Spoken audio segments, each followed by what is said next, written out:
kita mengenai Hindu dan Buddha itu sendiri. Kan kita perlu tahu ya, kita perlu tahu ada peribahasa yang sering kalian dengar dan sering kalian bosan mendengarnya, yaitu tak kenal maka tak sayang, udah kenal belum tentu sayang. Tapi mudah-mudahan dengan materi ini, dengan pendahuluan pemberian materi ini, kalian bisa sayang sama materi tentang perkembangan Hindu Buddha di Indonesia pada masa awal ya. Nah, kita akan membahas pertama-tama tentang agama Hindu sendiri. Agama Hindu sendiri kita lihat lahir di India sekitar tahun 1500 sebelum Masehi ya, di sekitar kota Mohenjo-daro dan Harappa di antara lembah Sungai Indus. Kalau kalian kepo sih mungkin kasih bentar dulu ya gambarnya. Nih, kalau kepo di mana itu tuh, Pak? Mohenjo-daro sama Harappa. Nah, ini ya, kecil tapi bermakna sekali. Nah, dekat sinilah ya. India nyenggol dikit.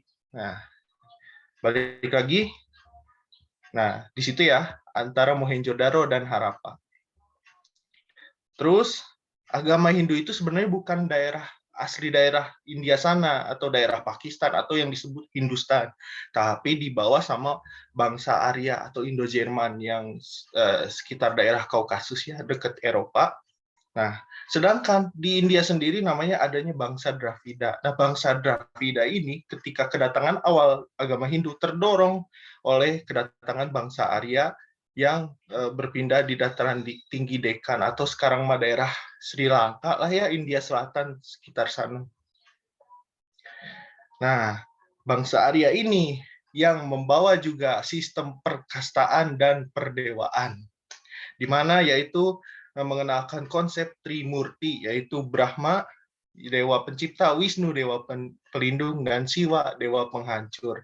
Dan karena mengenal konsep kasta ini, bangsa Arya memberikan superioritas bagi diri mereka sendiri dengan menyebut mereka sebagai sekelompok pendeta atau Brahmana, di mana pedoman-pedoman yang mereka bentuk dalam agama Hindu tercantum dalam kitab yang bernama Kitab Weda atau Veda ya. Nah, Kitab Weda ini ada 3 jenis, kalau bisa 4 ya, tapi sebenarnya yang dipakai 3, yaitu Rig Weda, Yajur Weda, Samaweda, dan Atharwa Weda. Apa bedanya? Nah, Rig Weda ini sebenarnya sudah tidak dipakai karena dulu dipakai hanya sebagai kitab tertua atau isinya berisi syair-syair pujian kepada dewa. Nah, yang berkembangnya hanya 1300 sampai 1000 sebelum Masehi. Yang berkembang nanti menjadi Yajur Weda atau isinya pedoman, bukan syair lagi, pedoman, pengorbanan atau sesajian terhadap dewa. Berkembang lagi menjadi Samawa Dewa yang isinya nyanyian pemujaan. Dan terakhir ada Atharwa Weda yang isinya kumpulan mantra-mantra gaib tentang kekuatan para dewa. Nah, ini kitab Rig Weda sendiri. Memang sudah lama dan isinya juga hanya terfokus pada syair-syair dan pujian kepada dewa.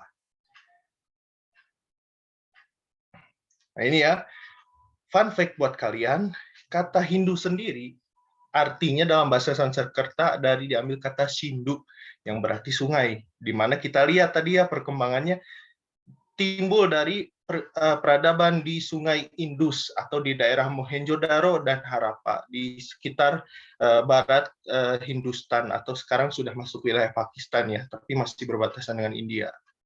Karena ya Sungai Indus sendiri tadi peradaban, yaitu sumber air minum, sumber pertanian, bahkan sumber kehidupan masyarakat Hindustan pada saat itu. Nah, seperti yang kita jelasin tadi, yang Bapak jelasin tadi ya.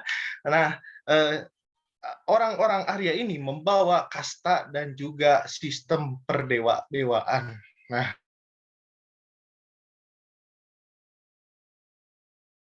kelompok para pemuka agama atau petinggi ya.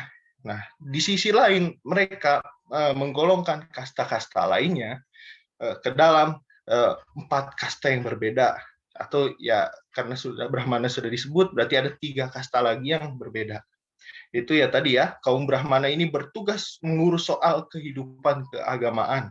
Tapi sebelumnya dulu kaum Brahmana juga memegang kuasa tinggi terhadap pemerintahan lah bisa dibilang. Tapi sejak ada pembagian kasta, terbagi menjadi pemerintahan itu dikelola oleh kasta ksatria. Tinggi juga, tapi masih di bawah Brahmana. Yang ya intinya menjalankan perpolitikan ya, pemerintahan atau pertahanan negara. Dan yang kemudian ada kasta Waisya yang mereka ini rata-rata sebagian besar penduduk di wilayah Hindustan saat itu, yaitu ya seperti tanah, berdagang, tani, berternak, ataupun pekerja, istilahnya ya pekerja tapi mereka punya sebuah usaha ya. Dan yang terakhir mereka yang dikenal sebagai kasta Sudra. Ini biasanya digolongkan oleh bangsa Arya kepada bangsa Dravida, karena ketika mereka terdesak, ya otomatis mereka tidak punya pekerjaan lagi ketika mengungsi ke wilayah dataran Dekan tadi ya. Akhirnya mereka menjadi pekerja kasar sampai perbudakan. Makanya ini usaha atau usaha sendiri, usaha atau bisnis lah ya bisa dibilang, dan mereka pekerjanya tidak menentu gitu. Makanya digolongkan sebagai yang paling rendah. Tapi sebenarnya sendiri ada yang disebut namanya paria, tapi bukan paria makanan ya, paria, tapi ini mereka lebih tidak dianggap lagi dan bahkan tidak dimasukkan ke dalam kasta. Mungkin mereka yang digolongkan sebagai fakir miskin, kriminal, bahkan orang buangan yang dipandang oleh agama Hindu itu tidak pantas lagi lah masuk ke agamanya. Itu masuknya ke golongan paria ini. Mereka bukan di luar kasta malah. Kita masuk ke agama Buddha di sini. Agama Buddha, kita langsung masuk ke sini aja ya. Itu ada namanya Kitab Tripitaka yang Pitaka, Vinaya Pitaka, dan Abhidharma. Kita bahas di sini. Nah, Sutra Pitaka sendiri isinya wejangan-wejangan Sang Buddha ya, atau Sang Bodhisattva. Dan yang kedua, Vinaya Pitaka isinya peraturan dan hukum yang menentukan cara hidup para calon Buddha. Mereka yang ingin menjadi Buddha diatur dalam Vinaya Pitaka. Dan Abhidharma Pitaka sendiri penjelasan dan kupasan soal keagamaan. Bagaimana mereka, istilahnya ya kayak resep cara menjadi seorang Buddha yang sejati gitu. Nah, agama Buddha sendiri ketika perkembangannya terpecah menjadi dua, yaitu aliran Hinayana, yaitu ketika aliran yang percaya bahwa untuk mencapai nirwana atau surga sangat tergantung pada usaha orang tersebut melakukan meditasi. Dan Mahayana, untuk mencapai nirwana, mereka harus bijaksana dan welas asih dalam kehidupannya, bukan meditasi ya. Nah, ini yang membedakan dua ajaran ini. Yang satu perlu melakukan meditasi untuk mencapai nirwana, dan yang satu lagi harus berkebijaksanaan dan welas asih dalam kehidupan, tidak perlu meditasi. Nah, kita bahas di sini. Nah, ini seperti kita lihat ada garis warna biru dan merah, sama-sama menuju daerah yang sama ya, yaitu menuju Cina atau menuju Asia Timur, dan yang satu lagi menuju selatan ke Asia Tenggara. Nah, Bapak mau nanya, kenapa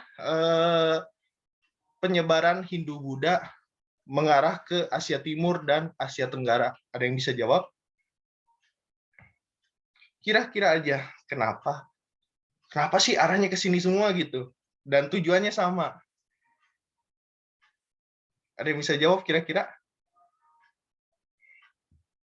Ayo. Atau Bapak tunjuk aja? Bapak tunjuk ya. Yang dekat aja lah sama Bapak ini. Terlihat. Arinda mungkin bisa memberikan pendapat mengapa bisa sama?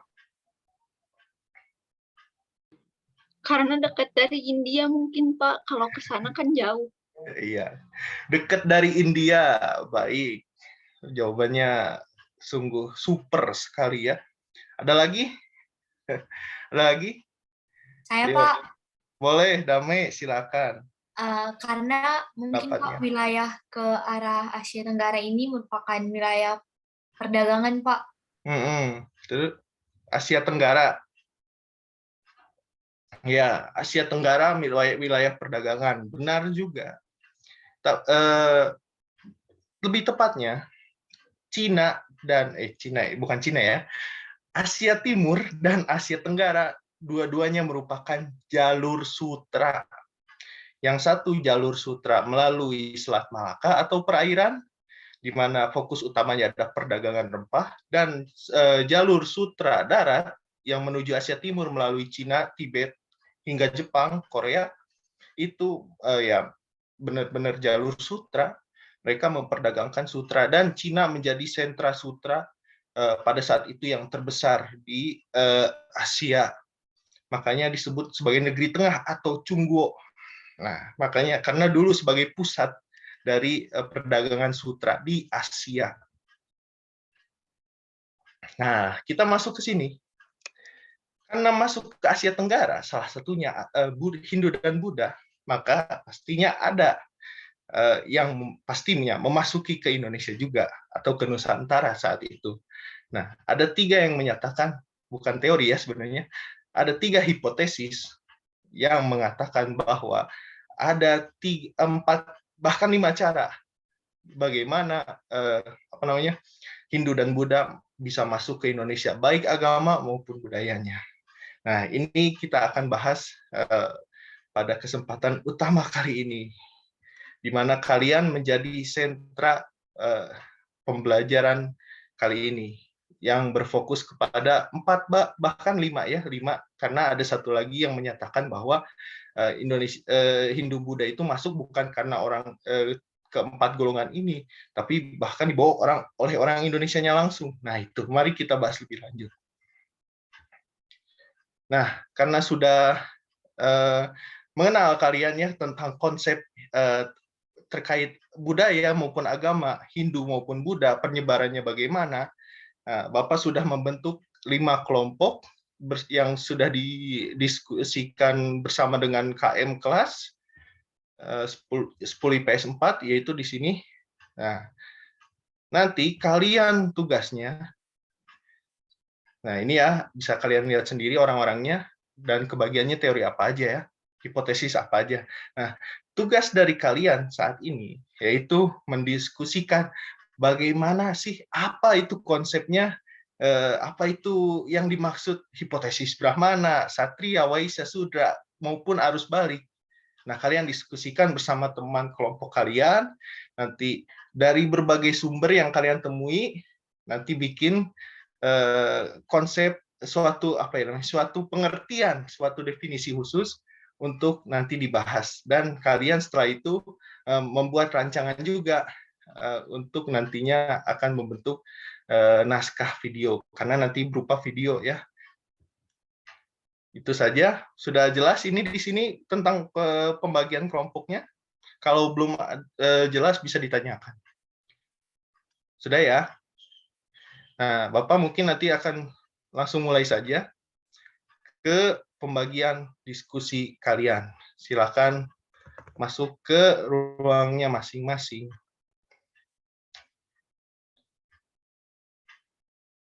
Ya,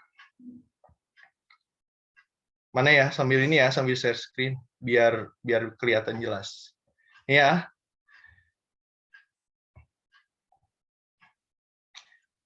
Nanti Bapak masuk ya ke setiap kelompoknya untuk mengecek bagaimana sih perkembangan diskusi kalian.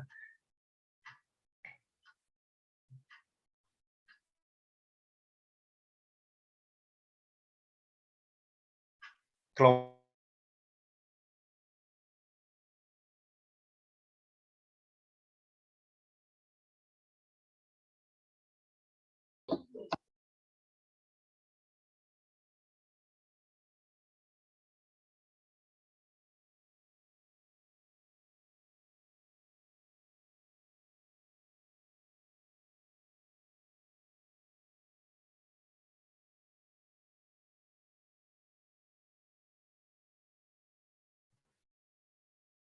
Ya, kelompok 1 bagaimana? Sudah semua masuk? Sudah, Pak. Bapak nggak ada. Oh Bisa iya. bisa langsung mulai ya diskusinya. Nanti Iya. Bapak balik lagi ke sini buat ngecek. Oke. Ya.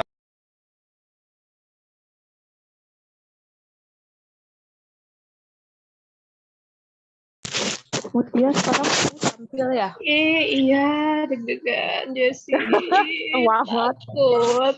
Tangan aku dingin. Hah, Pasti tuh itu mah gumit mah. iya nih, Eta. Aisyah. Gampang dibantu udah pasti. Bantuin terapinya aja tapi. Jadi notulennya siapa? Kita. Aku udah bikin sih. Oke.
Mutia tuh habis ini.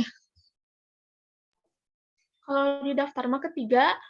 Oh, ketiga Sugan tuh habis ini. Takut. Semangat. Semangat Mutia. Semangat tuh kan grogi. Makasih.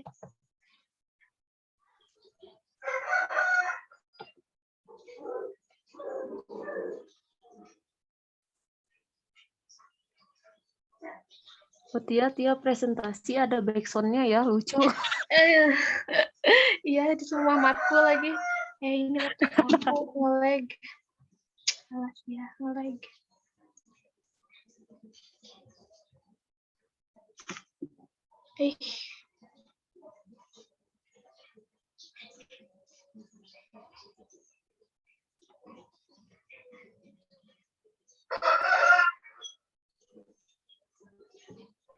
Ini gimana? Kelompok 1 sudah mulai diskusinya?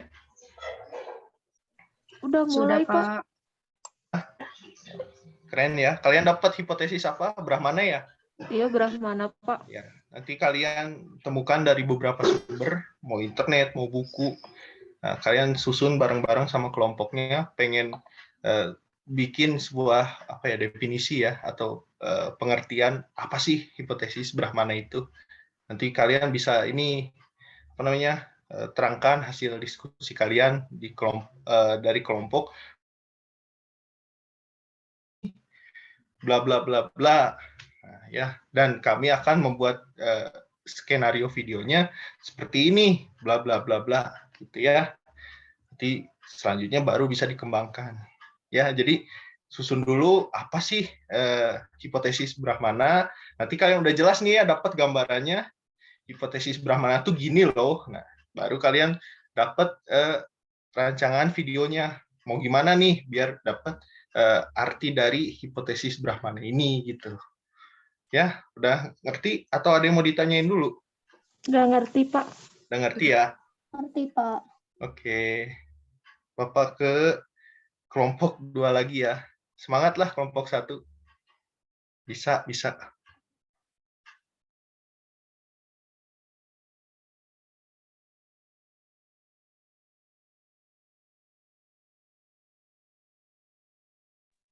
Hari sudah kayak guru beneran anjir.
Presentasikan.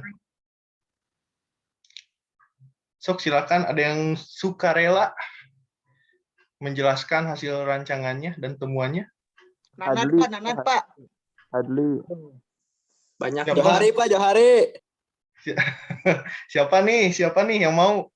Adli Pak, tadi udah bilang waktu diskusi kelompok mau dia Pak. Oh, Ayo, Pak, tadi Johari bilang Pak, Johari. jangan saling tunjuk. Ayo, yang mau, yang merasa nih kudu aku gitu, harus aku, ada nggak? Aku aja, Aku Pak. aja, Pak. Oh, Askia dulu ya. Iya. Ya. Baik, So, Pak. dari kelompok berapa, Askia? Saya dari kelompok 3, Pak. Sama Bahas, bahas kelompok apa? Dapat apa nih? dapat Waisa, Pak. Ya, silakan. Ya, kelompoknya tadi sama Aulia, Alif, Ahmad, sama Susan, Pak. Jadi, habis diskusi tadi kami menemukan bahwa hipotesis Waisa ini menyatakan bahwa golongan Waisa yang mempunyai peran besar dalam menyebarkan agama dan kebudayaan Hindu-Buddha. Nah, ini kata Profesor Dr. N.J. Krom bahwa beliau adalah pengusung hipotesis Waisa yang berpendapat bahwa golongan ini terdiri dari pedagang, petani, pemilik tanah, dan mengenal agama Hindu-Buddha. Kedatangan Waisa ke Indonesia ini juga, kata Profesor Krom tadi, memperkenalkan agama kebudayaan Hindu-Buddha pada rakyat Indonesia di samping berdagang. Lalu, diyakini tidak jarang juga menetap permanen di Nusantara lalu menikah dengan penduduk setempat. Tetapi katanya teori ini memiliki kelemahan bahwa tidak menguasai bahasa Sangsakerta tadi yang Waisa tadi yang umumnya dikuasai oleh Brahmana. Sedangkan kelebihannya bahwa banyak dari golongan pedagang kaum Waisa yang selain berdagang, bertransaksi juga mereka menyebarkan agama ajaran Hindu yang nantinya akan tersebar di penduduk lokal Indonesia. Itu saja, Pak, mungkin hasil diskusi dari kelompok kami. Ya, keren sekali kelompok 3 ya. Teori hipotesis Waisa, benar-benar keren penemuan dan penyusunan definisi dari kalian ya. Nanti kalian kembangkan dan bentuk narasi untuk membuat video naratif ya. Bapak kasih waktu 1 minggu dari sekarang. Selanjutnya satu kelompok lagi deh. Siapa yang mau? Ya, Aku, Pak. Pak. Siapa? Ayo, Hadli, Pak. siapa? Satria, Pak. Brahmana dulu, Pak. Satria dulu. Jesse Udah deh. dulu. Jesse deh. Sweet, Pak. Jesse mau, Jesse? Boleh, Pak. Pilih Ya. kasih ke perempuan wae, Pak. Mau laki-laki? Ya, nantilah laki-laki 1 ya. Aku tadi laki-laki, Pak. Perempuan baik. Oh, Oh iya ya. laki-laki. Askia laki-laki. Aduh. So, silakan Jesse. Udah. Berapa? Saya dari kelompok 1, Pak. Dari Brahmana. Anggotanya itu ada aku, Jessi, ada Aska, ada Kurniati, ada Kiden sama Mutia. Jadi tentang teori Brahmana ini dikemukakan oleh J.C. Vandler. Benar kan, Pak, ya? Bacanya kan J.C. atau J.C., Pak? J.C. Vandler. Oh iya, J.C. Vandler. Nah, dari buku Perdagangan dan Masyarakat Indonesia. Nah, menurut teori Brahmana ini, masuknya agama dan kebudayaan Hindu ke Indonesia ini dibawa oleh kaum Brahmana, yakni golongan yang menguasai ajaran adat, pengetahuan, dan keagamaan Hindu. Nah, ini tuh kelebihannya karena prasasti di Indonesia menggunakan bahasa Sanskerta yang dianggap dikuasai oleh kaum Brahmana yang digunakan di India. Nah, kalau kekurangannya, kaum Brahmana ini katanya dilarang untuk menyeberangi lautan dan meninggalkan tanah airnya karena nanti bisa nurunin kastanya, Pak. Kalau buat videonya kemungkinan nanti pakai media Canva karena kita nggak ada yang bisa ngedit atau paling nanti nyontek dari kelompok lain, Pak, pada pakai apa. Gitu. Nggak apa-apa. Yang dari kelompok saya, Pak. Ya, kelompok 1 ya, ini hipotesis Brahmana. Keren sekali penemuan kalian. Alhamdulillah. Mungkin sebagian besar kelompok kayaknya sudah dapat ya masing-masing konsep materinya apa aja nih yang bakal dibahas. Nah, bahkan tadi ada yang sudah merancang videonya ya, kayak kelompok 1 sama kelompok 5 ya. arus balik sama Brahmana. Bapak lihat tadi sudah merancang naskah videonya. Nah, benar nanti 1 minggu ke depan Bapak kasih waktu untuk mengembangkan naskah rancangan naskah videonya sama bentuk video secara final ya. Nanti kita finalisasi di minggu depan.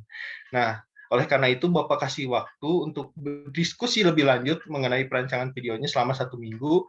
Nanti dikumpulkan hasil laporannya dan naskahnya di pertemuan berikutnya. Ya, mungkin sekian. Bu, sudah. Iya, oke. Terima kasih Pak Haris. Silahkan observernya.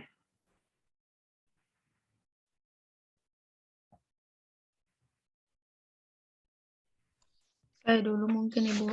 Iya. Tadi juga, Assalamualaikum warahmatullahi wabarakatuh. Tadi di mana Pak Haris dengan murid-murid itu sudah cukup baik. Di mana tadi Pak Haris memberikan pertanyaan yang membuat siswa menjadi lebih aktif meskipun awalnya tadi harus ditunjuk dulu, tapi sudah cukup baik. Terus tadi juga Pak Haris pas saat break room tidak hanya diam tetapi mengeliling gitu mengecek room-room yang sudah dibagi. Dan tadi juga sudah cukup baik ya mengasih apresiasi kepada kelompok yang sudah presentasi. Mungkin cukup sekian Ibu. Iya, oke. Yang lain? Boleh dari saya, Bu. Oke, silakan Dame. Ya, sebelumnya saya juga setuju ya sama mungkin teman-teman yang lain juga. Terima kasih buat Pak Haris yang udah memimpin kegiatan intinya cukup baik. Kemudian mungkin saya akan mengomentari sintaksnya, di mana Pak Haris menggunakan model pembelajaran project based learning ya Pak. Ya, berdasarkan yang saya amati itu, Pak Haris sudah cukup baik menjalankan project based learning ini, di mana Pak Haris sudah menyiapkan penugasan berupa proyek kepada anak-anak peserta didiknya mengenai hipotesis-hipotesis masuknya agama Hindu ke Nusantara. Terus Pak Haris juga udah mendesain perencanaan proyeknya itu bagaimana, yaitu membuat video naratif dengan membuat semacam langkah-langkah mengenai apa aja yang mau dikerjakan peserta didik itu dalam proyek itu, mulai dari naskah, terus durasi video dan sebagainya udah direncanakan dengan matang oleh Pak Haris.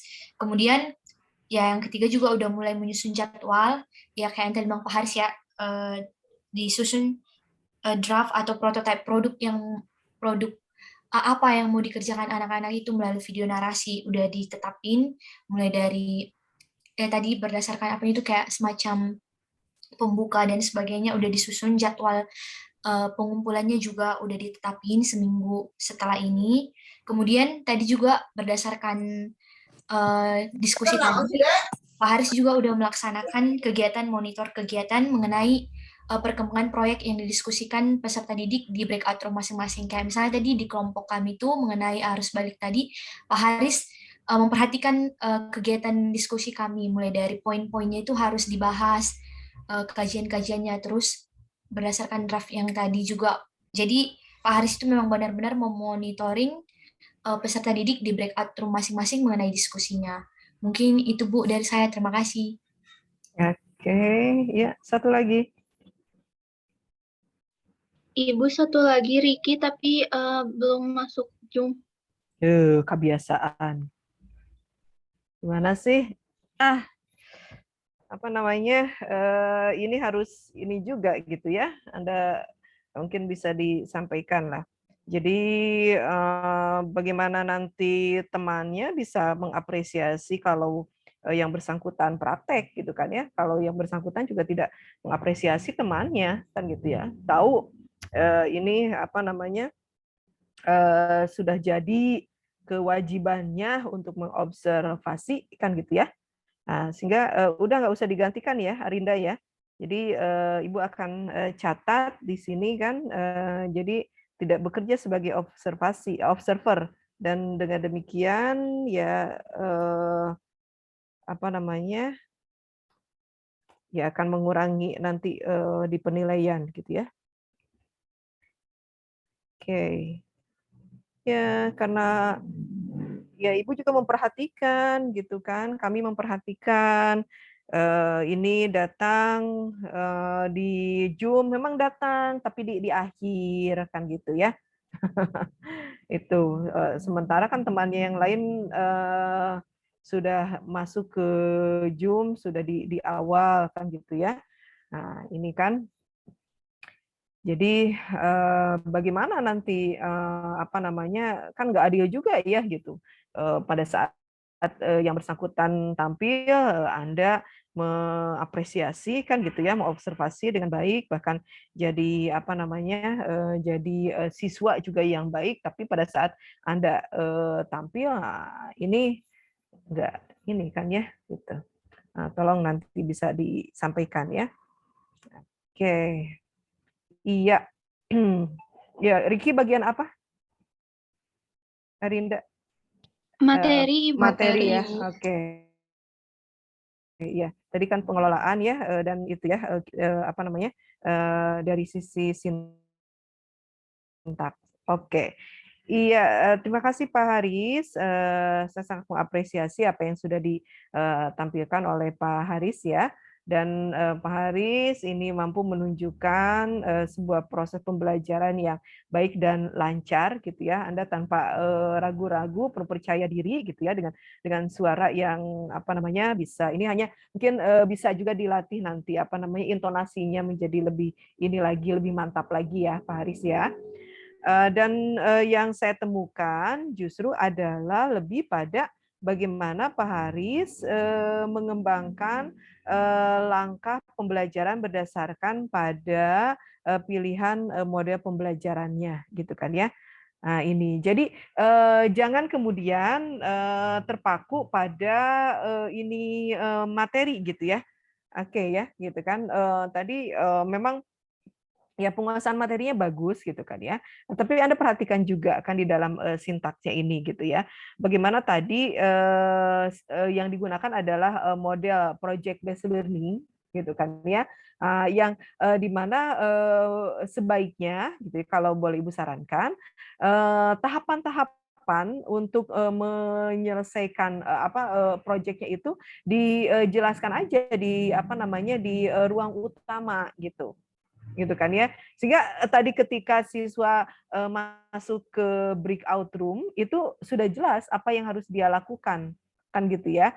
Tab ini adalah apa gitu kan. Yang di apa misalnya apa di awal kan gitu ya.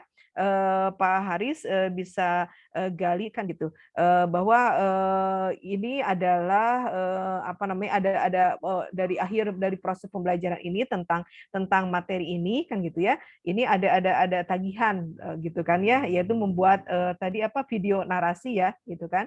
Membuat video narasi di mana dalam membuat video narasi ini apa yang harus diperlukan gitu kan ya, tahapannya apa saja gitu, termasuk juga mungkin memperkenalkan juga misalnya tadi kan apa namanya tadi ada siswa ya Jesse gitu pakai aplikasi apa kan gitu ya. Nah, mungkin Pak Haris kan juga bisa memberikan penjelasan kan gitu ya. Nah, disesuaikan dengan juga digali juga kemampuan siswa di dalam menggunakan aplikasi yang bisa apa namanya menunjang pada penyusunan tugasnya kan gitu ya. Nah, ini jadi di awal sudah digiring dulu gitu siswa itu ke situ gitu kan ya. Nah, ini yang di mana pada hari ini kan gitu ya tugas Anda adalah membuat rancangan dulu apa videonya gitu kan ya. Jadi membuat skenario kan ya gitu ya. Nah, tentang apa gitu. Oke, Anda bisa masuk dari situ, baru masuk kemudian pada materi kan gitu ya. Nah, bisa masuk pada materi gitu kan ya. Sehingga kan yang dimaksud dengan rancangan itu seperti apa kan gitu ya, Faris ya gitu kan. Yang dimaksud dengan rancangan itu seperti apa, bla bla bla ini kan pada siswa gitu dan kemudian untuk dapat rancangan itu maka siswa harus memahami dulu tentang apa isinya, artinya materinya itu sendiri gitu kan ya. Nah, dengan cara seperti apa kan gitu kan. Nah, coba kita gali kan gitu. Ini kan apa namanya ada beberapa teori-teori itu tentang proses masuknya Hindu-Buddha di Indonesia kan gitu ya. Nah, ini kemudian dibagi kan kenapa muncul teori, ada perbedaan pendapat kenapa kan gitu ya. Kemudian dibagi kan gitu ya. Dan nanti kan maksudnya ini ya, nanti narasinya itu adalah masing-masing kelompok itu bisa mengemukakan kan gitu ya, masing-masing isi teorinya apa, kemudian kelebihan dan kekurangannya seperti apa, kira-kira kan begitu ya Pak Haris ya. Nah, gitu sehingga di langkah awal ini dia mengkaji dulu kan materi sehingga supaya dapat nanti rancangannya kan gitu ya. Nah, itu sehingga setelah itu kemudian baru dia masuk ke breakout room gitu. Sehingga nah di situ baru kan dia jelas gitu apa yang harus dibuatnya itu gitu kan ya. Nah, sehingga itu yang nampaknya perlu lebih diinikan lagi gitu kan ya. Dan bila perlu ini Pak Haris bisa saja menunjukkan contoh video yang diinginkan oleh guru itu kayak gimana gitu. Kan gitu ya. Ini ada contoh gitu kan ya. Contoh videonya seperti ini. Nanti Anda bisa membuat video yang tentu saja kan berbeda kan gitu ya. Dalam pengertian misalnya bisa ditambahkan aspek apa, apakah mau pakai animasi atau apa kan gitu ya. Nah, kayak seperti itu. Jadi bagusnya kasih contoh dulu gitu kan. Kan di situ video narasi ya apa sih yang dimaksud dengan video narasi kan gitu ya. Nah, itu harus nampaknya harus jelas juga pada siswa gitu ya. Nah, sehingga dengan demikian di awal di main room ini tadi bisa dikasih dulu contohnya seperti itu ya. Oke, mungkin itu Pak Haris. Baik Bu, terima Iya, kasih. oke, Terus teman-teman sama-sama. juga terima kasih banyak bantuannya. Iya, oke ya. Selanjutnya mau Mutia dulu atau Ahmad Juali dulu? Mutia sudah siap? Ahmad Juwali, Ibu, kalau Ahmad sesuai Juali dulu. Oke, Ya, kalau sesuai dulu. urutannya ya. Sambil Mutia juga Ya. ini kan tadi ada kendala ya. Oke, Ya. silahkan Ahmad Juali. Dan Ya, observer juga langsung siap ya. saja. Yuk. Seperti tadi yang sudah disinggung sedikit gitu ya di awal, bahwa kedatangan Islam ke Nusantara atau ke Indonesia ini tidak serta-merta ada langsung gitu. Nah, seperti tadi disebutkan oleh Alif, oleh Johari juga, bahwa Islam datang ke Nusantara melalui perdagangan gitu, sama dengan materi sebelumnya yang dipelajari yaitu masuknya Hindu-Buddha gitu. Nah, seperti kemarin Bapak sudah memberi tugas di Google Classroom ya, udah pada dikerjakan kan? Bapak. Udah, Pak. Sudah. Ya, Bapak cek di Google Classroom juga sudah gitu ya semua kelompok. Sekarang kita akan bahas tugas tersebut di sini. Bapak izin sharing dulu ya. Ini ya. Nah, sudah terlihat? Belum, Pak. Sudah, Pak. Sudah? Pak, Nah, ini tugas yang Bapak berikan kemarin ya, berupa acak kata, lalu kalian harus mencari makna atau arti yang berkaitan dengan kedatangan Islam dan budaya Islam ke Nusantara gitu. Silakan dari kelompok mana yang ingin duluan? Raden Patah Pak, tuh Pak ada Pak. Oke, Kurnia Johari. Ini ya Jo. Mohon Pak. Betul. Oke, kita beri tanda dulu nih. pendidikan Pak, Satu-satu ya, bentar. Kita bahas Wali satu-satu. Songo Pak, Wali Songo. pendidikan Nanti Pak. ya, kita satu-satu bahasnya. Gujarat, Ibu, Gujarat. Wali Supaya asik Songo ya. tuh Pak, bawah Raden Patah Pak. Oh, siapa Raden Patah, Johari?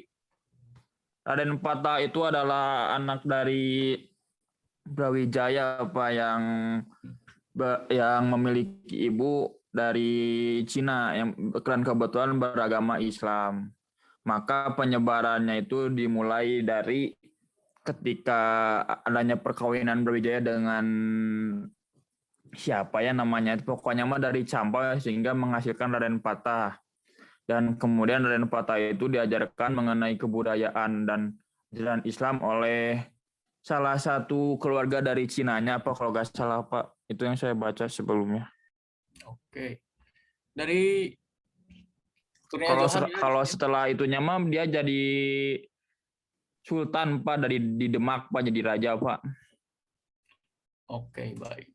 Johari, di sini saya beri poin 1 ya, karena sudah memberi penjelasan mengenai Raden Patah.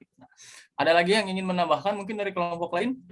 Itu Wali Songo, Pak. Wali Songo, Pak. Satu-satu dulu. Satu-satu dulu Iya, kita Pak. bahas. Pendidikan, Pak. Perdagangan, Dulu. Pak. Pendidikan. Pak. Perkawinan Pak biar seru. Kita Kesenian bahas ada satu-satu tuh, dulu. Pak, kesenian, Raden Pak. Patah dulu. Alif Kita mau fokus kawin terlebih nih, dulu ke Alif. Raden Patah gitu. Ada yang ingin Itu Wali menambahkan? Songo, Pak. Apa? Wali Songo. Pendidikan, Pak. Ini ya, Pak. Perkawinan Pak. Satu-satu dulu, kita satu-satu bahas. Ada yang ingin menambahkan terkait dengan Raden Patah tadi? Cukup Pak. Cukup? Oke.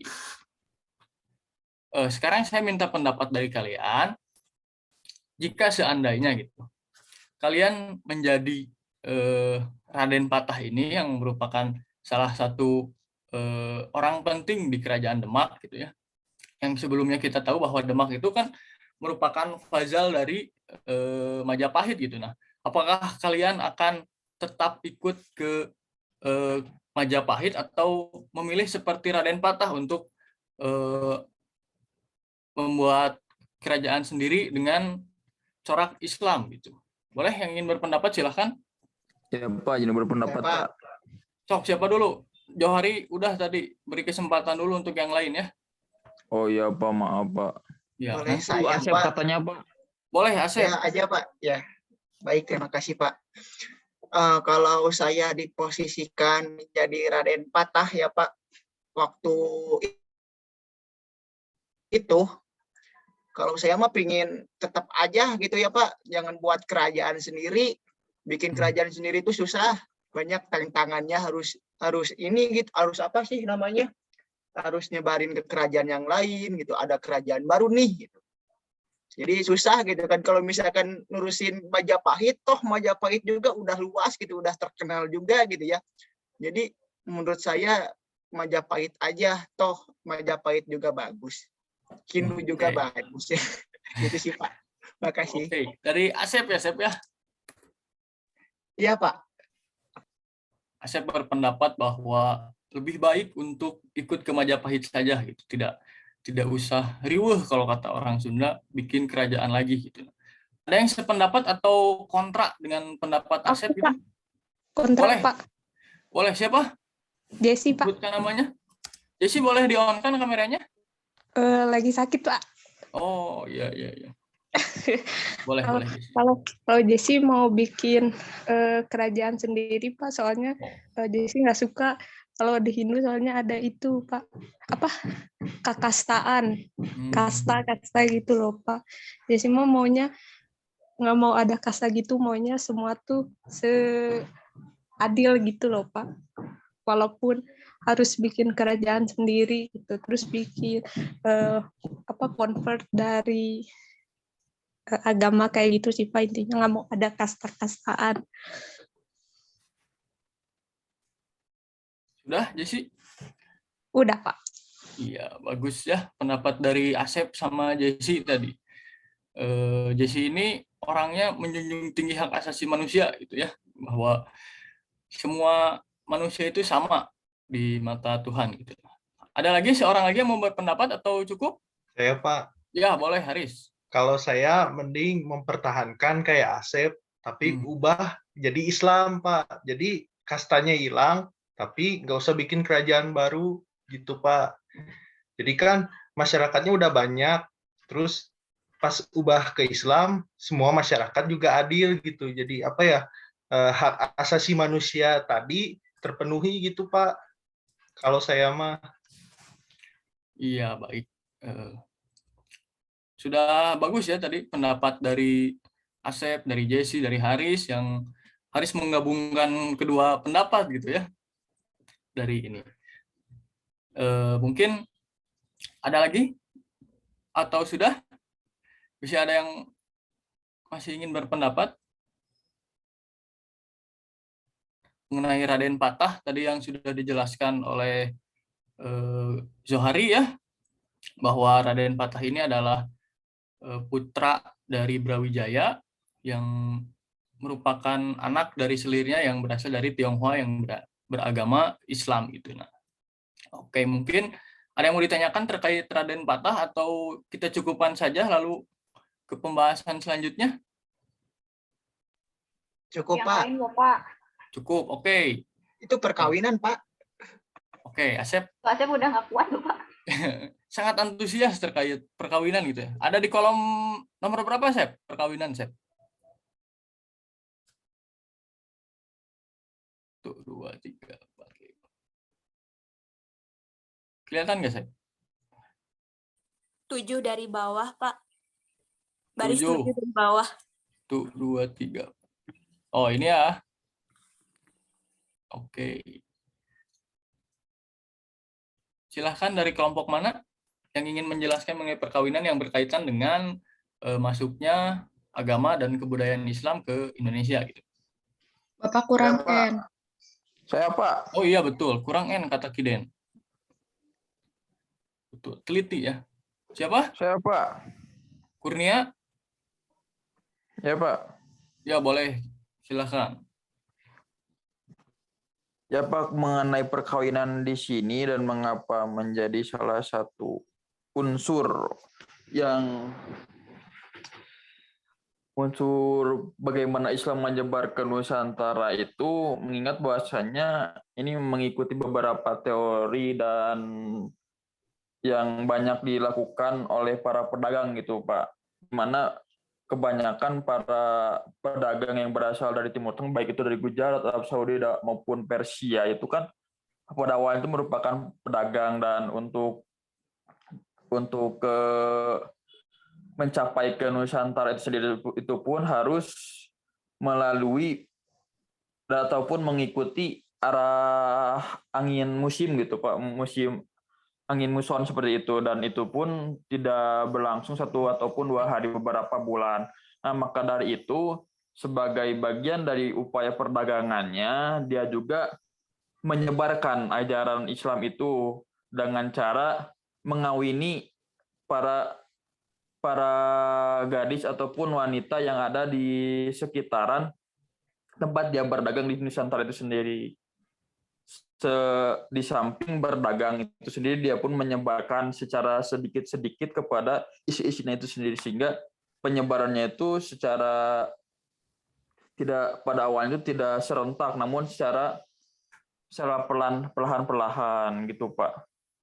Kalau untuk perkawinan, namun juga itu diberlakukan juga tadi saya katakan melalui pada raja dengan ratu lainnya, seperti Raden Brawijaya yang menikahi Ratu Campa. Itu kan merupakan satu unsur perkawinan di dalamnya. Walaupun kita ketahui bersama Raja Brawijaya itu sendiri tidak memeluk agama Islam, tapi karena perkawinannya dengan Ratu Campa, dia melahirkan satu keturunan yang beragama Islam. Sudah, Johari, cukup? Atau ada lagi? Dapat poin 2, dapat podium nih Johari mengenai perkawinan. Ada lagi yang ingin menambahkan dari kelompok lain? Saya, Pak. Silahkan. Kalau dari saya nambahin lagi dari Johari. Kalau lihat dari perkawinan ini kan tadi sepertinya masuknya dengan cara yang penuh cinta gitu ya. Udah kawin, terus mereka tuh kan nantinya akan jadi buat keluarga, jadi secara penyebarannya terlihat kayak lebih damai gitu, Pak. Jadi perkawinan ini menjadi salah satu cara yang kayak udah efektif terus baik gitu caranya, jadi mudah diterima di masyarakat juga. Mungkin sekian, Pak. Oke, betul ya. Bagus pendapat dari Johari dan Aulia tadi gitu. Boleh seorang lagi 3 biar sama seperti tadi. Ada lagi yang ingin menambahkan? Ada atau cukup saja? Cukup? Oke. Seperti ya, udah ya tadi dijelasin oleh Johari juga bahwa perkawinan ini menjadi salah satu cara gitu bagaimana Islam bisa masuk ke Nusantara gitu. Seperti tadi contohnya ada yang mengenai topik pertama ada Raden Patah, terus selain Raden Patah ada juga Maulana Ishak yang menikahi seorang putri dari Belambangan yang nantinya melahirkan Sunan Giri gitu. Nah, lalu ada Sunan Jati juga yang merupakan hasil dari perkawinan yang nantinya akan menyebarkan agama Islam juga. Oke, ada yang mau ditanyakan terkait perkawinan dalam seperti bagaimana cara perkawinan bisa menyebarkan Islam ke Pak, ingin Nusantara? bertanya Pak. Boleh, Kurnia, Johari, ya. Kan sebelumnya tuh masyarakat di Nusantara itu beragama Hindu, Buddha, ataupun yang masih menganut kepada animisme atau dinamismenya. Nah, ketika dipersunting untuk diminta menjadi ataupun diperistri itu, tanggapan keluarganya ketika mengetahui ataupun yang mengetahui calon menantunya ini Islam itu seperti apa? Ya, kalau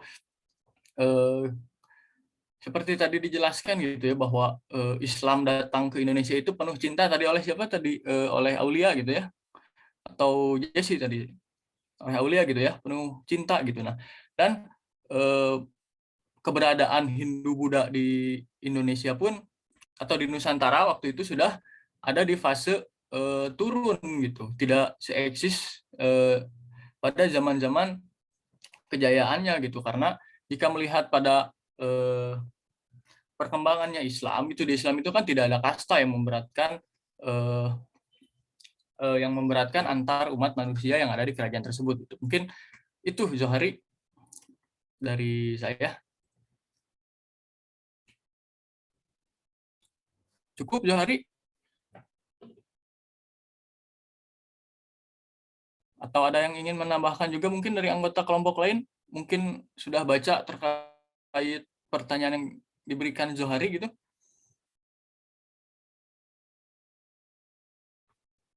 Cukup?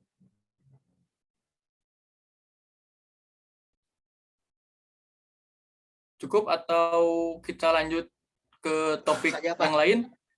Lanjut saja? Cukup Bapak, Oke. kata Ibu Hari bicara. Oke. Kita bahas topik apa nih? Dari kelompok mana? Wali Songo, Pak. Boleh yang lain dulu ya. Ini Johari nanti habis semua Pendidikan, sama Johari. Pak. Iya Pak, saya. Bapak. Boleh, Pendidikan, Resen ya, paling cepat siapa? Pendidikan, Oke, Pak. ada Haris di sini ya. Pendidikan. Ini Haris ya. Ya. Karena mencolok kelihatan. Apa yang Haris ketahui mengenai pendidikan yang berkaitan dengan masuknya agama Islam dan kebudayaannya ke Indonesia? Kalau saya tahu sih, jadi sejak masuknya Islam tuh membawa jenis pendidikan baru yang namanya tuh kalau nggak salah pesantren, Pak. Jadi dulu kan kalau buat pendidikan zaman Hindu-Buddha tuh harus ke India kalau nggak salah. Nah, sejak adanya Islam ini, dia membawa pendidikan ke Indonesia berbasis pesantren itu, Pak, sama Wali Songo. Mungkin sekian. Iya, bagus ya Haris ya. Dapat poin 2 juga nih Haris. Oh, yang lainnya jangan kalah ya. Ada lagi yang ingin menambahkan? Sekar dulu ya, tadi baru Hanifah ya. Itu Pak, saya menemukan Wali Songo. Nanti kita bahas dulu mengenai pendidikan ya. Boleh Sekar menemukan apa di pendidikan? Makna apa yang terkandung gitu dalam pendidikan? Atau Hanifah silakan. Coba kalau dari saya menambahkan dari Haris ya tadi pendidikan. Kalau menurut saya pendidikan pada masa-masa Hindu-Buddha ini, masa masuknya Islam, ini tuh menandakan kayak dulu kan ada kayak pesantren, mulai ada pesantren. Jadi mereka juga menyebarkan melalui cara pendidikan. Jadi ada kayak organisasi atau kumpulan masyarakat sendiri yang mereka itu mengajarkan kepada masyarakat setempat bagaimana Islam yang benar dan juga cara menjadi Muslim yang baik, seperti itu. Terima kasih, Pak. Ya baik sekali pendapat dari dari Hanifah gitu ya mengenai pendidikan gitu. Ada lagi yang ingin menambahkan? Saya Pak, boleh Pak? Boleh. Siapa? Asep ya? Iya Pak. Ya boleh. Sedikit menambahkan saja Pak. Jadi untuk pendidikan ini tuh ada peran yang sangat penting dari para kiai, para ustadz maupun para ajengan gitu ya, atau pemuka agama Islam yang turut menyebarkan agama Islam di Nusantara. Mungkin seperti itu aja Pak. Terima kasih. Iya, ya. Terkait dengan pendidikan ini memang betul gitu ya tadi yang disampaikan oleh Haris, oleh Auli, oleh Hanifah juga ya, oleh Asep.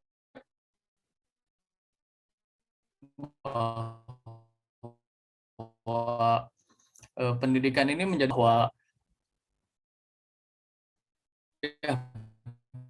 pendidikan menjadi salah satu jalur masuk ke pesantren gitu. Nah, pesantren yang sebenarnya udah berdiri ini ada di Jawa gitu ya. Ada pesantren Sunan Ampel yang di Surabaya, ada pesantren Sunan Giri juga yang terdapat di Giri gitu. Nah,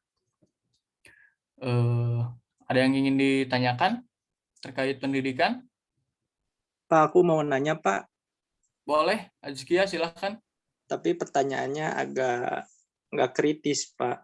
Ya, tidak apa-apa. Yang penting pada pinter, Pak. Aku mau nanya kalau itu raja-raja pesantren dulu nggak, Pak? Atau cuma buat masyarakat? Jadi penasaran, Pak.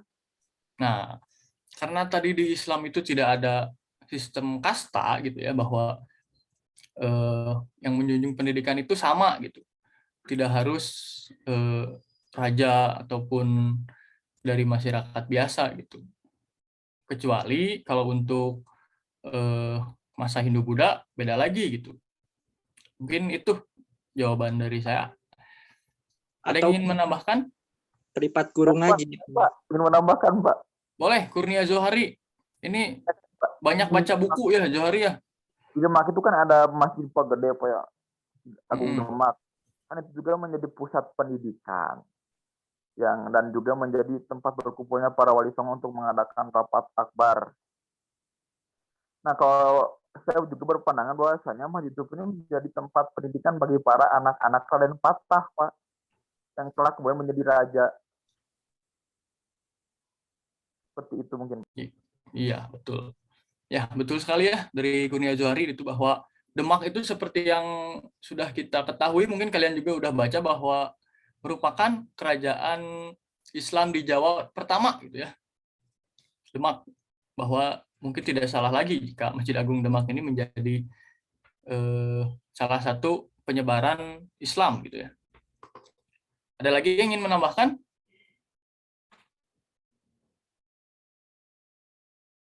Cukup saja. Ini yang lainnya pada kemarin yang off cam, yang off kamera, kita lihat ada siapa? Ada Kiden. Kiden ada Kiden? Ada Pak.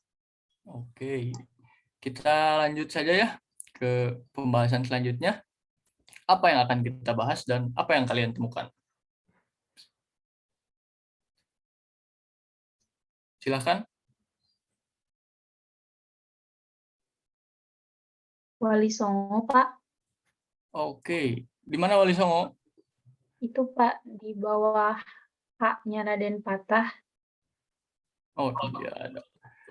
Wali Songo. Ini ya? Iya, Pak. Oke. Siapa tadi? Sekar ya? Iya, Pak. Apa yang Sekar temukan dan kelompok mengenai Wali Songo yang berkaitan dengan penyebaran Islam? Wali Songo itu orang-orang yang menyebarkan agama Islam, Pak. Jadi sesuai namanya terdapat 9 Wali Songo. Pertama itu ada Sunan Gresik, lalu Sunan Ampel, Sunan Derajat, Sunan Bonang, Sunan Giri, Sunan Kalijaga, Sunan Kudus, Sunan Muri, sama Sunan Gunung Jati. Nah, mereka ini menyebarkan agama Islam secara damai tanpa ada paksaan, Pak, sehingga agama Islam ini dapat diterima oleh masyarakat Indonesia pada saat itu. Iya, betul. Bagus sekali ya. Sekar, ada lagi yang ingin menambahkan? Terkait Wali Songo. Ada lagi? Silakan. Alip, ada yang ingin ditambahkan lagi, Lip? Ya, boleh mungkin Pak mencoba. Iya, bagus. Silakan, Lip. Ya, menurut saya Wali Songo itu ya sangat berperan penting ya Pak ya, terutama bagi penyebaran agama Islam di Indonesia gitu, terutama di Pulau Jawa. Astagfirullah. Itu Pak Zohari julid Pak. Astagfirullah. Apa katanya? Jadi Wali Songo itu selain dari tokoh-tokoh yang memang paham dan mendalami banget Pak soal agama gitu, karena sangat lekat gitu dengan kebudayaan kita dan juga keyakinan agama kita gitu, karena sangat berjasa gitu bagi penyebarannya gitu, terutama sunan-sunan yang telah disebutkan tadi oleh Sekar gitu. Jadi sangat berperan penting lah, terutama di Jawa gitu, sehingga agama Islam ini dapat diterima secara baik melalui jalur-jalur kebudayaan, jalur-jalur dan juga jalur-jalur sosial seperti itu Pak. Iya, bagus sekali ya. Ini dari Alip Jatayu ya, Lip. Kita beri poin, Alip. Ayo yang lainnya jangan Alip ya. Satu. Yang lain masih ada? Pak, aku nggak dapat poin, Pak. Astagfirullah, Pak. Oh iya, siapa tadi? Maaf ya. Ini pertanyaannya, maaf, Pak. Siapa? Azkia ya? Begini nulisnya. Ya lupa, ini lagi puasa di maklum ya, kalau sedikit. Minum dulu, Pak, minum dulu. Oh, tidak boleh ya. Ini pembelajaran kita juga terkait Islam gitu sebenarnya. Maaf, Pak. Ya. Nanti minumnya sudah adzan maghrib. Boleh? Tadi back to the topic mengenai Wali Songo. Masih ada yang ingin menambahkan? Atau yang off kamera saya tunjuk di sini. Boleh?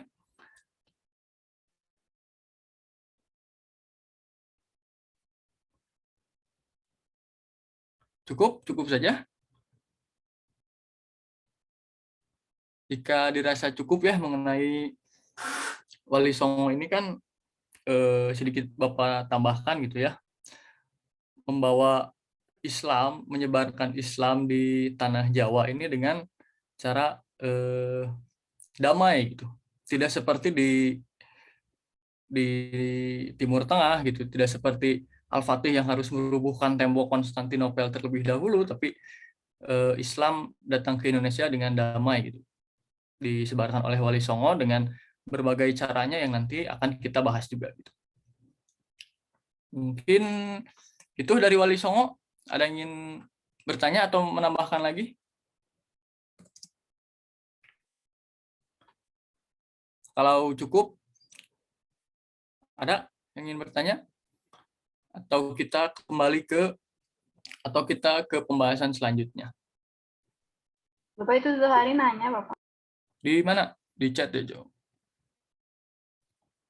Kenapa Wali Songo 9? Nah, sebenarnya ada yang berspekulasi bahwa Wali Songo ini lebih dari 9 gitu.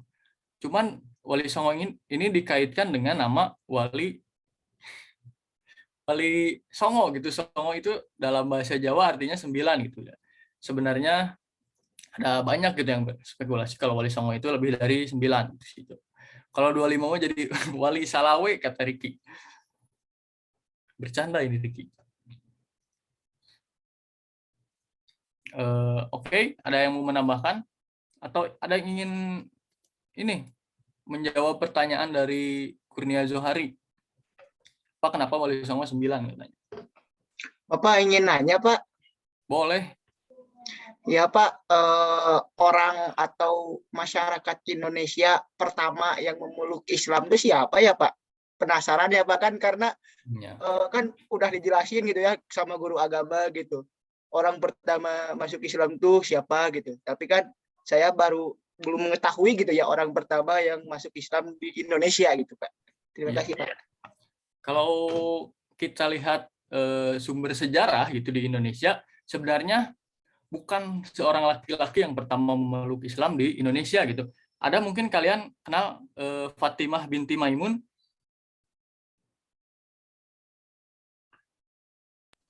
Nggak kenal Pak. Apa itu Udah. Pak? Ya, apa Pak? Nah, Fatimah binti Maimun ini perempuan beragama Islam yang di batu nisannya ditulis dalam bahasa Arab pada 7 Rajab 475 Hijriah gitu. Mungkin itu. Oke, baik Pak. Terima kasih Pak, Pak. tapi Pak, yang ingin menambahkan Pak. Ya, Tapi silakan. kemarin Pak Jokowi bilang Pak bahwasanya Perak itu merupakan tempat paling pertama yang mendapatkan penyebaran Islam Pak. Di mana, Jo? Putus-putus suara di saya. Yaitu Pak, kenapa Pak Jokowi bilang bahwasanya Perak itu merupakan tempat pertama yang mendapat pengaruh Islam tadi di Nangro Aceh Pak, di bagian utara Pulau Sumatera. Oh, di Pulau Sumatera ya? Ya mungkin berkaitan dengan jalur perdagangan gitu, yang di mana di Sumatera ini ada perkampungan Arab yang diberi perkampungan Baros itu kalau tidak salah, yang merupakan perkampungan Islam gitu. Baros mah Cimahi gitu. Ya betul, ada. Oke, cukup saja mengenai Wali Songo. Kita ke topik selanjutnya.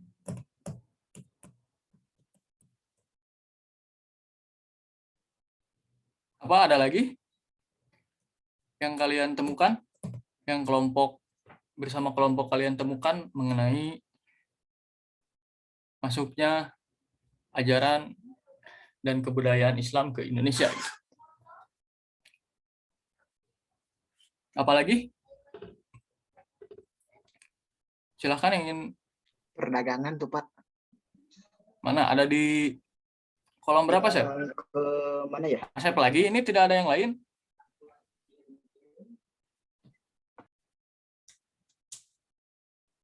Boleh, Sep? Tadi di mana perdagangan, Sep? Itu Pak, baris ke-8. Apa sih namanya? Yang ke pinggir tuh apa sih namanya? Kolom ya Pak? Ya, vertikal. Ya Pak. Itu pokoknya Pak. Ada nggak Pak? Deket ini Pak, deket Wali Songo. Nah itu Pak, itu. Nah itu Pak. Iya. Nah, Oke. ya Pak, betul. Perdagangan. Apa, Sep, yang Asep dan kelompok temukan? Mungkin dari kelompok Asep ada lagi yang lain yang ingin Kiden Pak, menyampaikan? Kiden Ya, Pak. boleh, Kiden.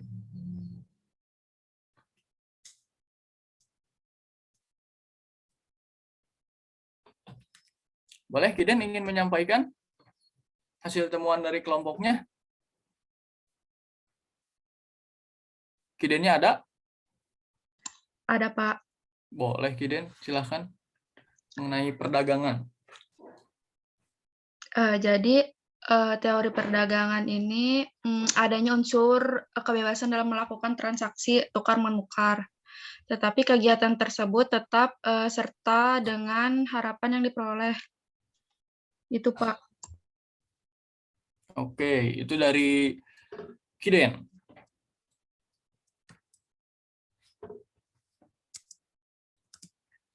Ada lagi dari kelompok lain yang ingin menambahkan? Saya Pak. Ya, silakan, Asep. Ya Pak, kan tadi juga sedikit dijelaskan ya oleh Bapak terkait jalur sutra. Nah, bahwasannya daerah Indonesia itu terlewati sama jalur sutra tersebut. Nah, mau gak mau gitu ya, para pedagang yang mayoritasnya ini ada pedagang dari yang beragama Islam gitu ya, transit terlebih dahulu lah di daerah sekitaran Nusantara. Nah, di transit tersebutlah saling interaksi dengan warga lokal itu mulai tertarik dengan agama Islam. Nah, disitulah mulai penyebaran dari agama Islam. Seperti itu, Pak. Iya, bagus sekali ya dari Asep. Ada lagi yang ingin disampaikan dari kelompok lain? Dari tadi Asep sudah 3 poin mengutarakan pendapat.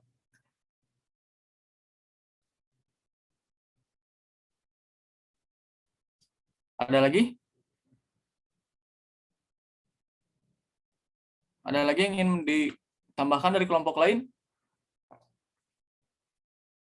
Atau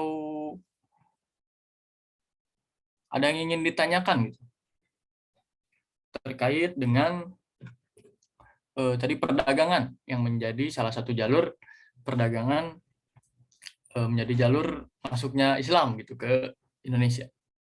Ada yang ingin ditanyakan? Boleh saya menambahkan sedikit? Boleh, Hanifah. Kalau menurut saya perdagangan waktu masa-masa Islam baru datang ke Indonesia tuh merupakan hal yang agak signifikan. Jadi dulu tuh saya tahunya kalau Indonesia tuh kan jalur lautnya tuh dikenal dengan negara-negara lain.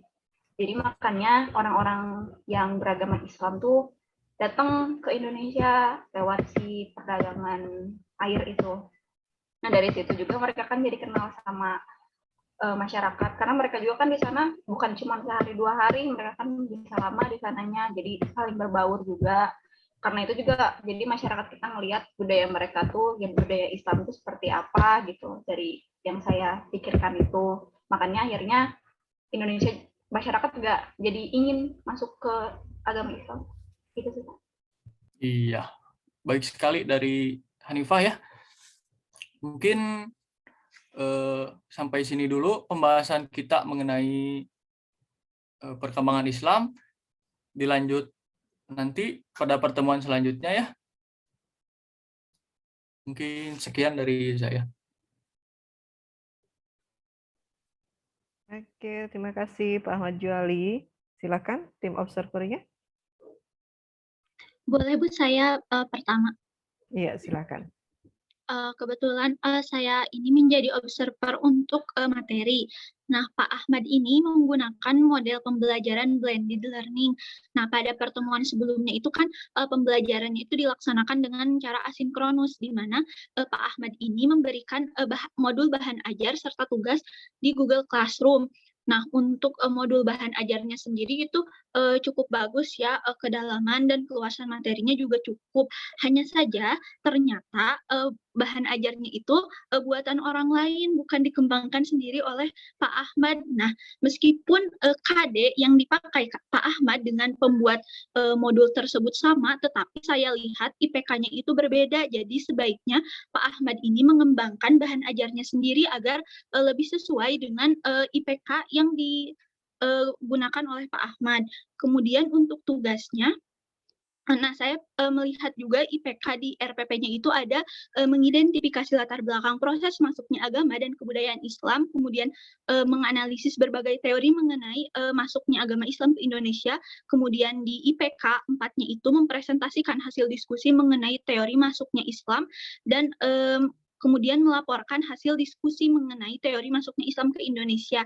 Nah, kalau pendapat saya pribadi melihat tugas yang diberikan Pak Ahmad ini, menurut saya kurang kena ke IPK-nya, karena saya lihat juga dari tadi itu fokusnya itu tidak ke teori masuknya Islam, padahal di IPK-nya itu teori masuknya Islam yang ditekankan. Tapi ketika melihat tugasnya itu ada membahas ke berbagai hal selain dari teori masuknya Islam, bahkan kalau melihat ke pembahasan tadi itu sama sekali tidak dibahas mengenai teori masuknya Islam.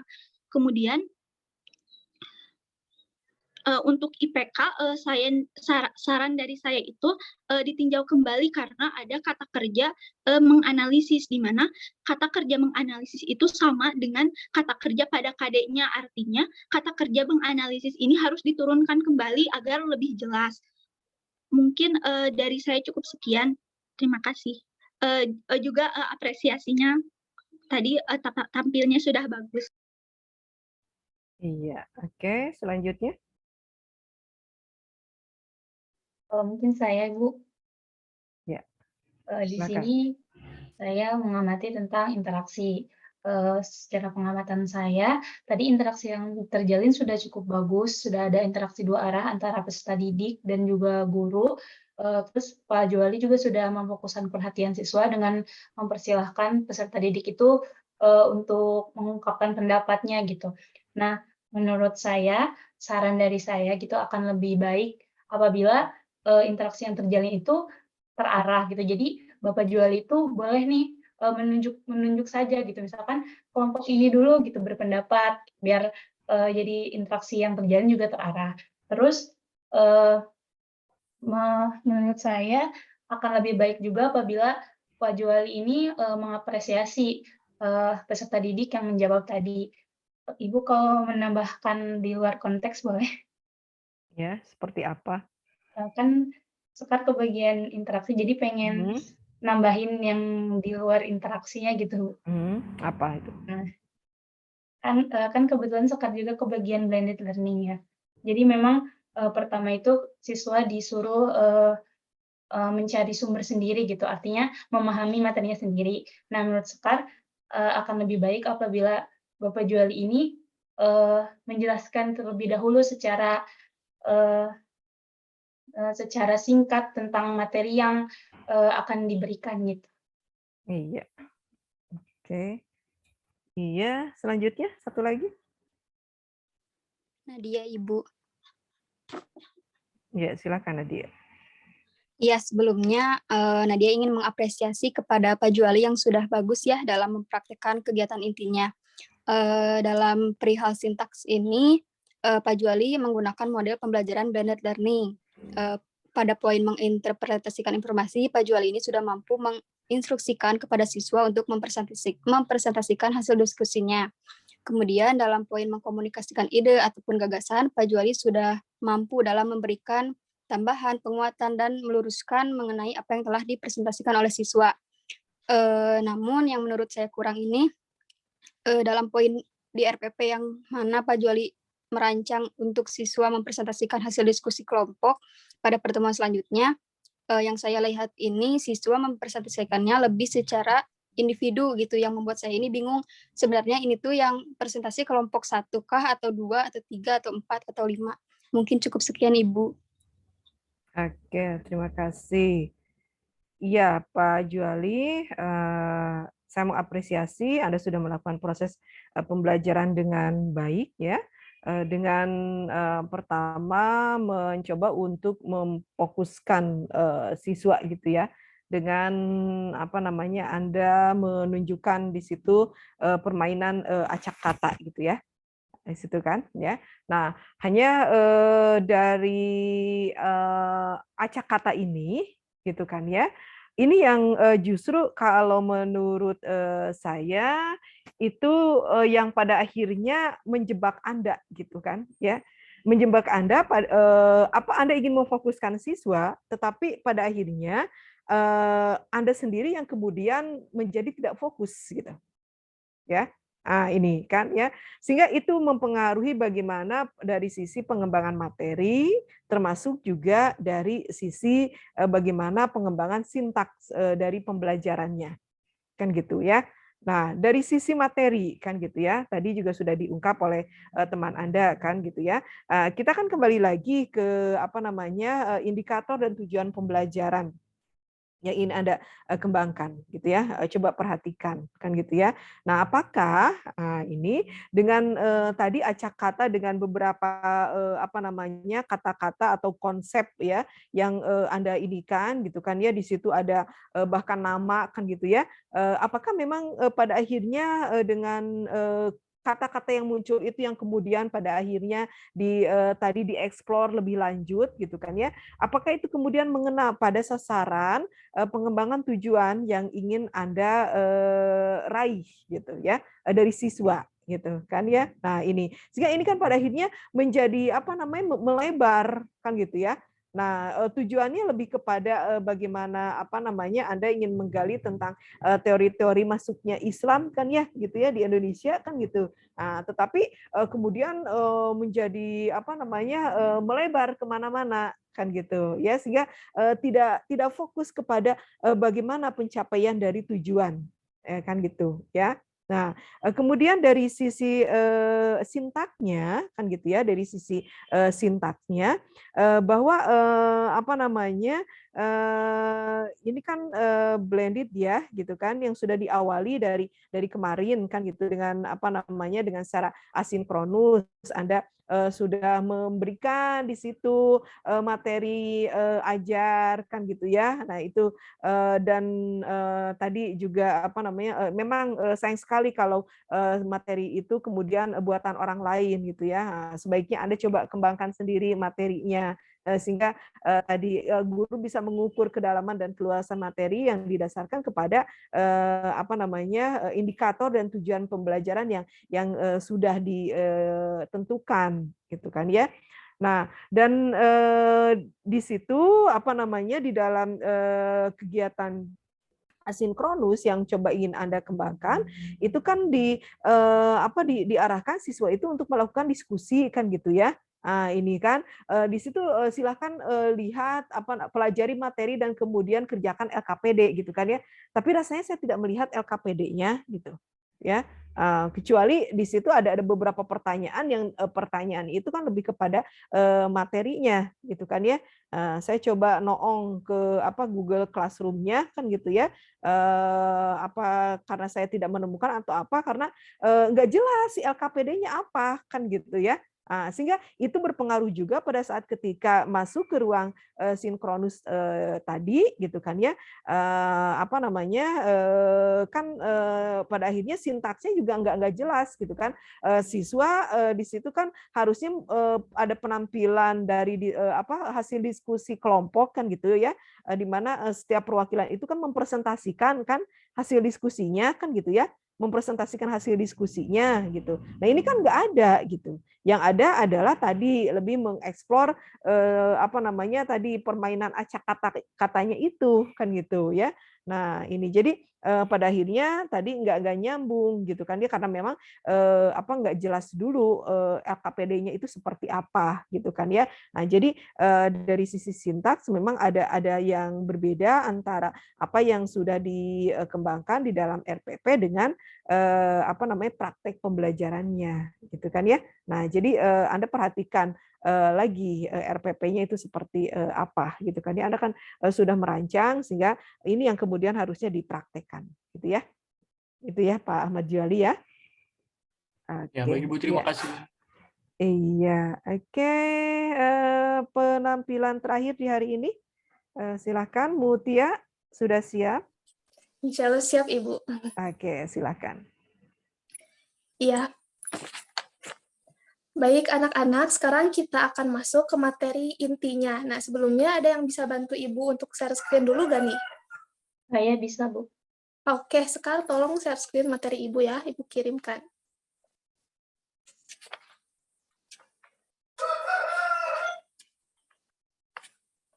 Nah, bisa diperbesar nggak, di fullin?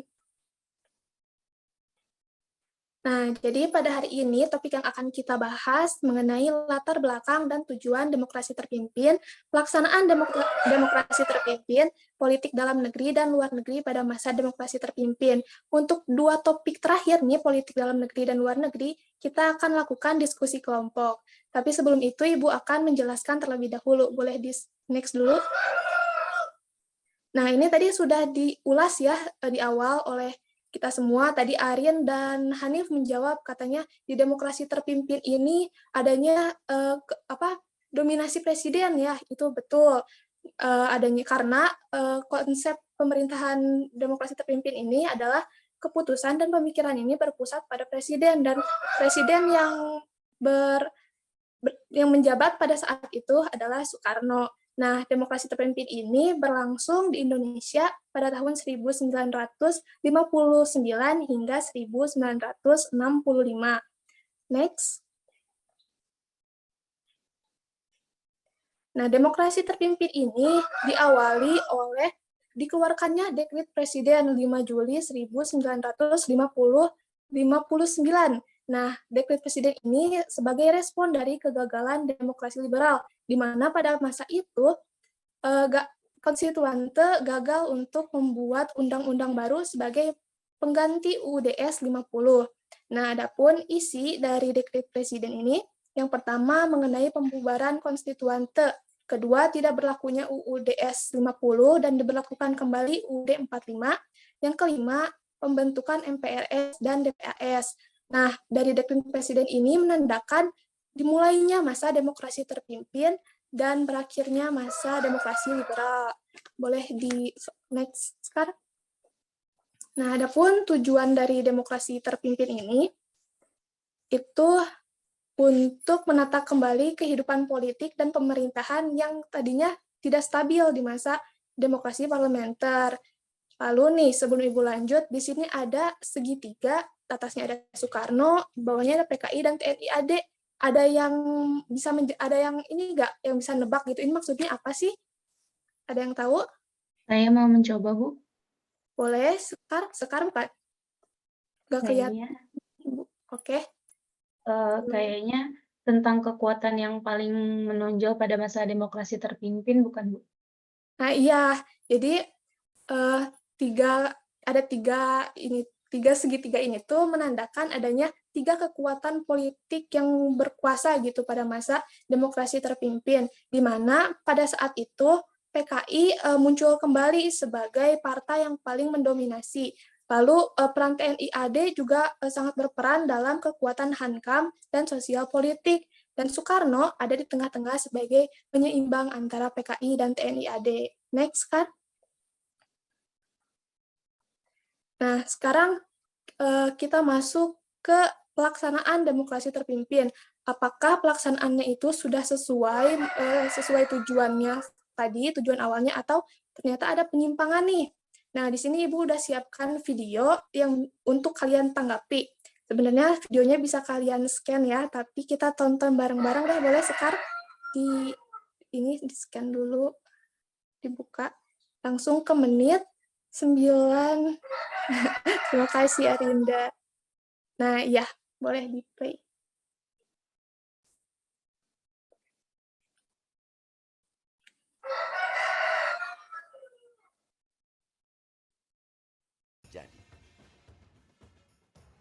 Yang dia suaranya maksud ada, Bu? demokrasi terpimpin itu Makasih. bagaimana menempatkan pemimpin dalam proses pelaksanaan demokrasi sehingga demokrasinya tetap berwujud dan pemimpinnya punya peranan dalam proses demokrasi itu.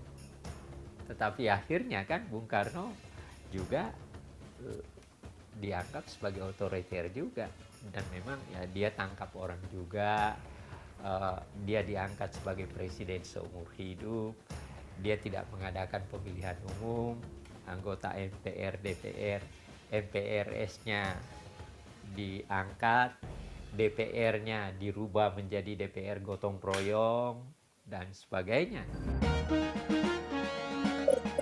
Terpusatnya kekuasaan pada Presiden Soekarno saat itu juga membuat kekuatan-kekuatan politik. Nah, dari video tadi ada yang mau memberikan pandangannya nggak nih tentang pelaksanaan demokrasi terpimpin? Apakah sudah sesuai dengan tujuan awalnya atau ada penyimpangan? Kalau ada, apa penyimpangannya?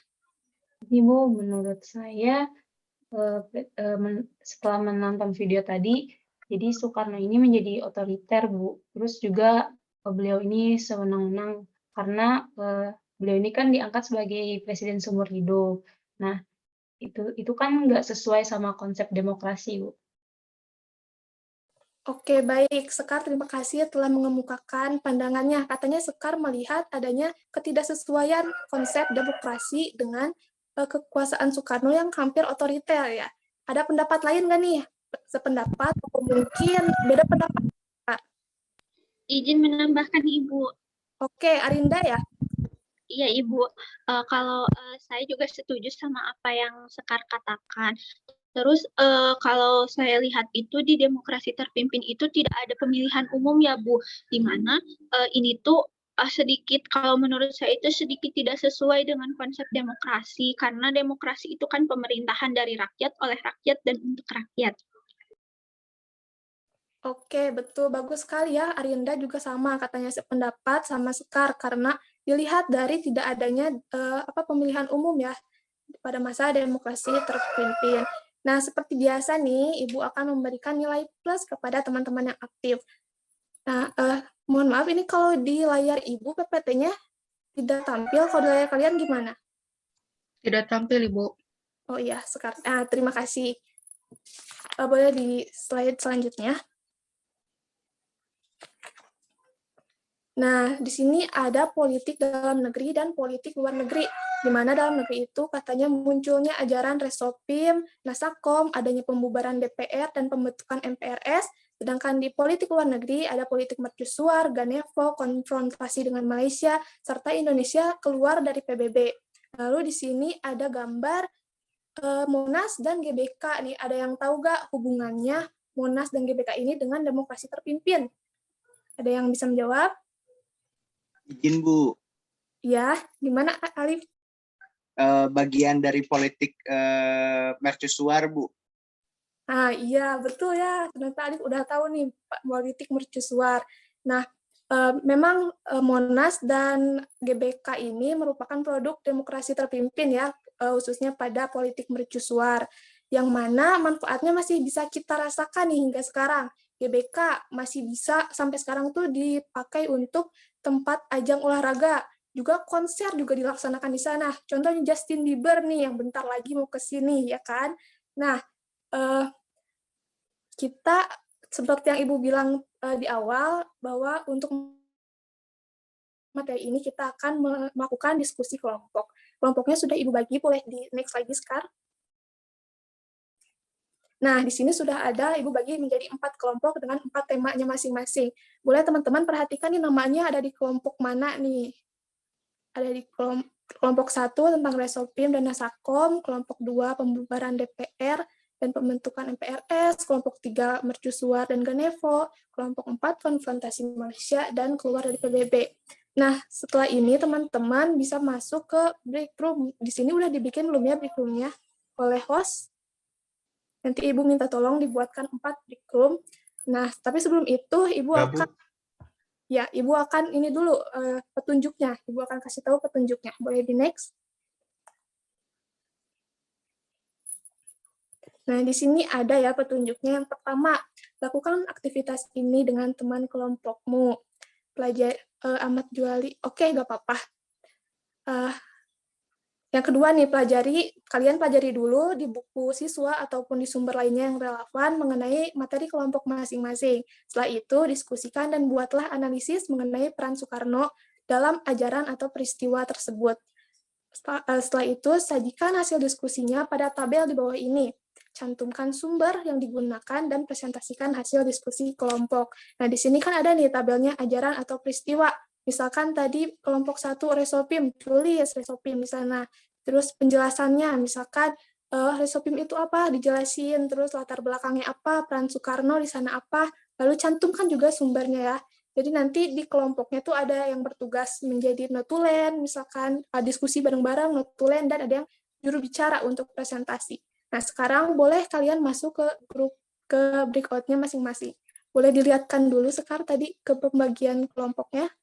Sambil melihat itu, sambil masuk ke breakout masing-masing. Ya, boleh masuk.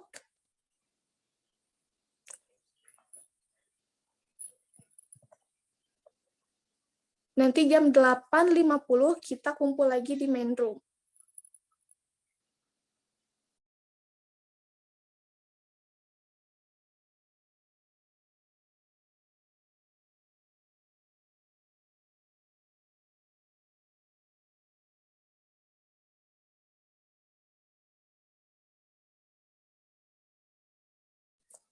Boleh teman-teman masuk, yang belum masuk break room-nya, masuk dulu ke break room-nya.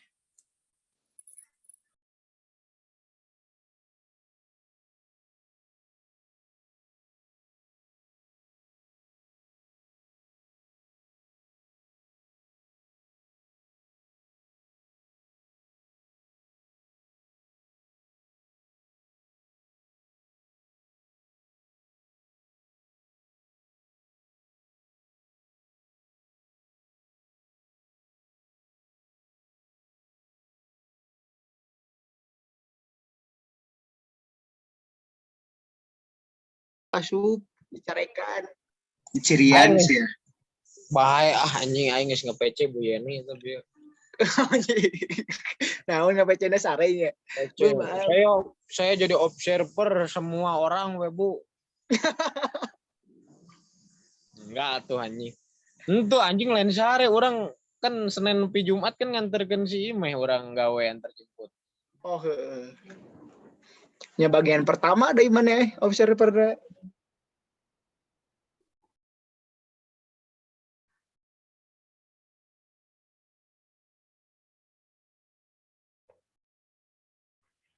Benar, kalau nggak salah tuh.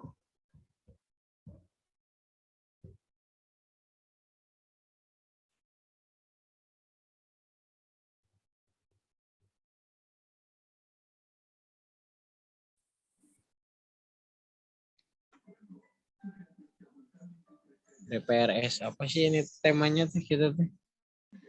Pembubaran. Terus mana kumaha kasih ibu? Kalau luar we karek ngomong.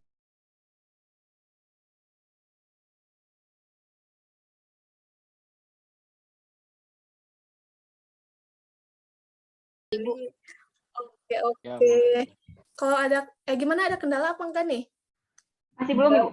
Masih belum ada. Oke, dilanjutkan ya, nanti pukul 8.50 kembali ke main room. Ya, Ibu.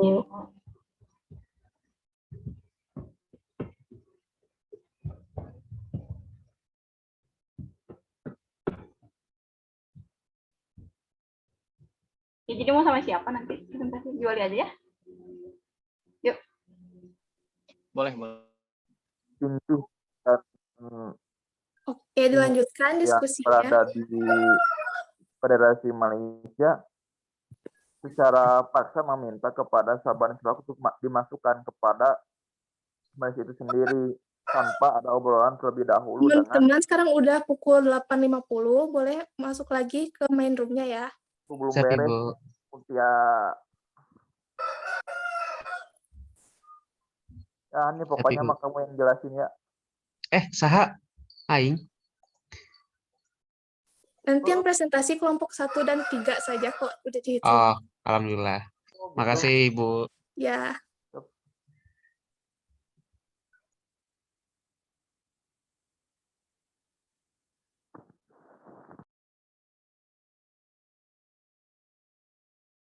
Yo, balik-balik. Balikan ya. Balik-balik.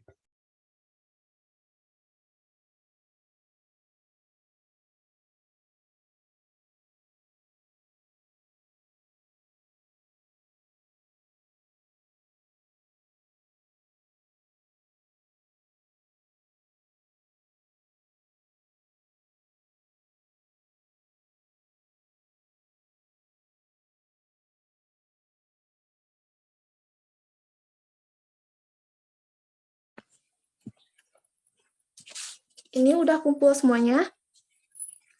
Kalau sudah, Ibu di handphone jadi nggak bisa ngelihat semuanya udah gabung atau belum. Tapi kalau udah, kita bisa langsung ke sesi presentasi.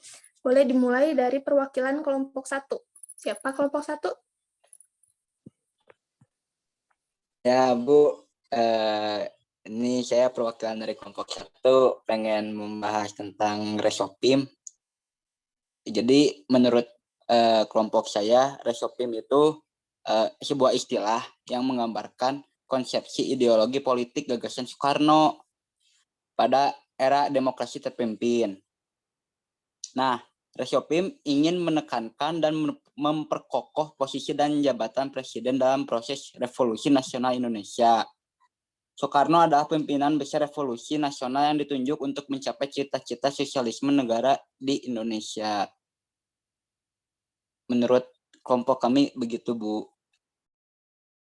Itu resopimnya. Tadi kalau nggak salah resopim dan nasakom ya. Nasakomnya gimana?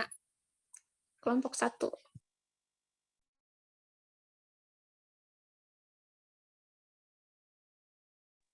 Bentar, Bu.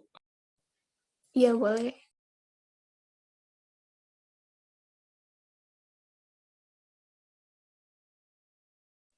Mungkin teman-temannya juga ada yang bisa bantu.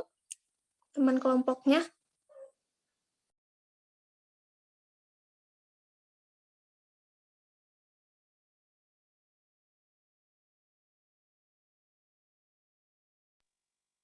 Ya, kalau Nasakom itu adalah kepanjangan dari nasionalisme, agama, dan komunisme. Nah, Nasakom adalah konsep politik yang dicetuskan oleh Presiden Soekarno dan berlaku di Indonesia pada tahun 1959 pada demokrasi terpimpin hingga Orde Baru atau pada tahun 1966. Begitu, Bu. Oke, kelompok 1 telah mempresentasikan hasil diskusinya ya. Terima kasih kelompok 1, karena waktunya juga sekarang terbatas ya teman-teman. Jadi mungkin Ibu bakal kasih kesempatan untuk satu kelompok terakhir deh. Tadi kan udah dari dari politik dalam negeri. Sekarang perwakilan dari politik luar negerinya. Boleh kelompok 3 tentang mercusuar dan Ganevo. Silahkan perwakilannya.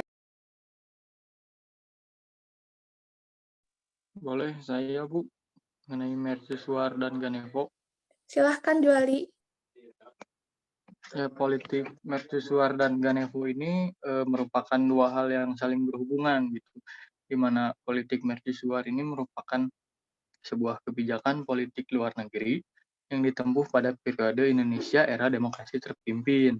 Kebijakan ini ditandai dengan pelaksanaan pesta olahraga besar-besaran gitu yang dinamai Ganevo atau Games of New Emerging Force yang berlangsung antara tahun 62 hingga 67 gitu. Nah, gagasan utama dari politik mercusuar ini adalah Presiden Soekarno ingin menjadikan Indonesia selayaknya mercusuar bagi negara-negara eks-koloni bangsa Eropa dalam mengarungi lautan masyarakat mancanegara. Mungkin itu, Bu, dari kelompok kami yang dapat disampaikan. Terima kasih. Oke, baik. Terima kasih juga kelompok 3 telah menyajikan hasil diskusinya dengan baik ya tentang politik mercusuar yang tadi telah Ibu singgung sedikit ya. Baik, teman-teman semuanya. Nah, sekarang Ibu akan memberikan kalian tugas membuat infografis dari hasil diskusi tadi. Tapi tugas ini tidak dikumpulkan sekarang, itu akan dikumpulkan minggu depan pada pertemuan selanjutnya ya. Mungkin sekian Ibu dari saya. Terima kasih.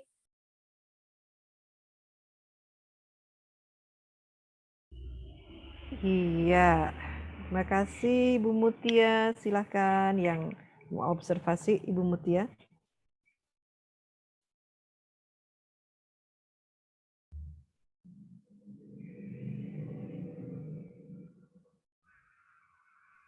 Saya terlebih dahulu aja, Bu. Iya, silakan. Ya, saya kebagian mengobservasi dari sintaks dari Bu Mutia ya.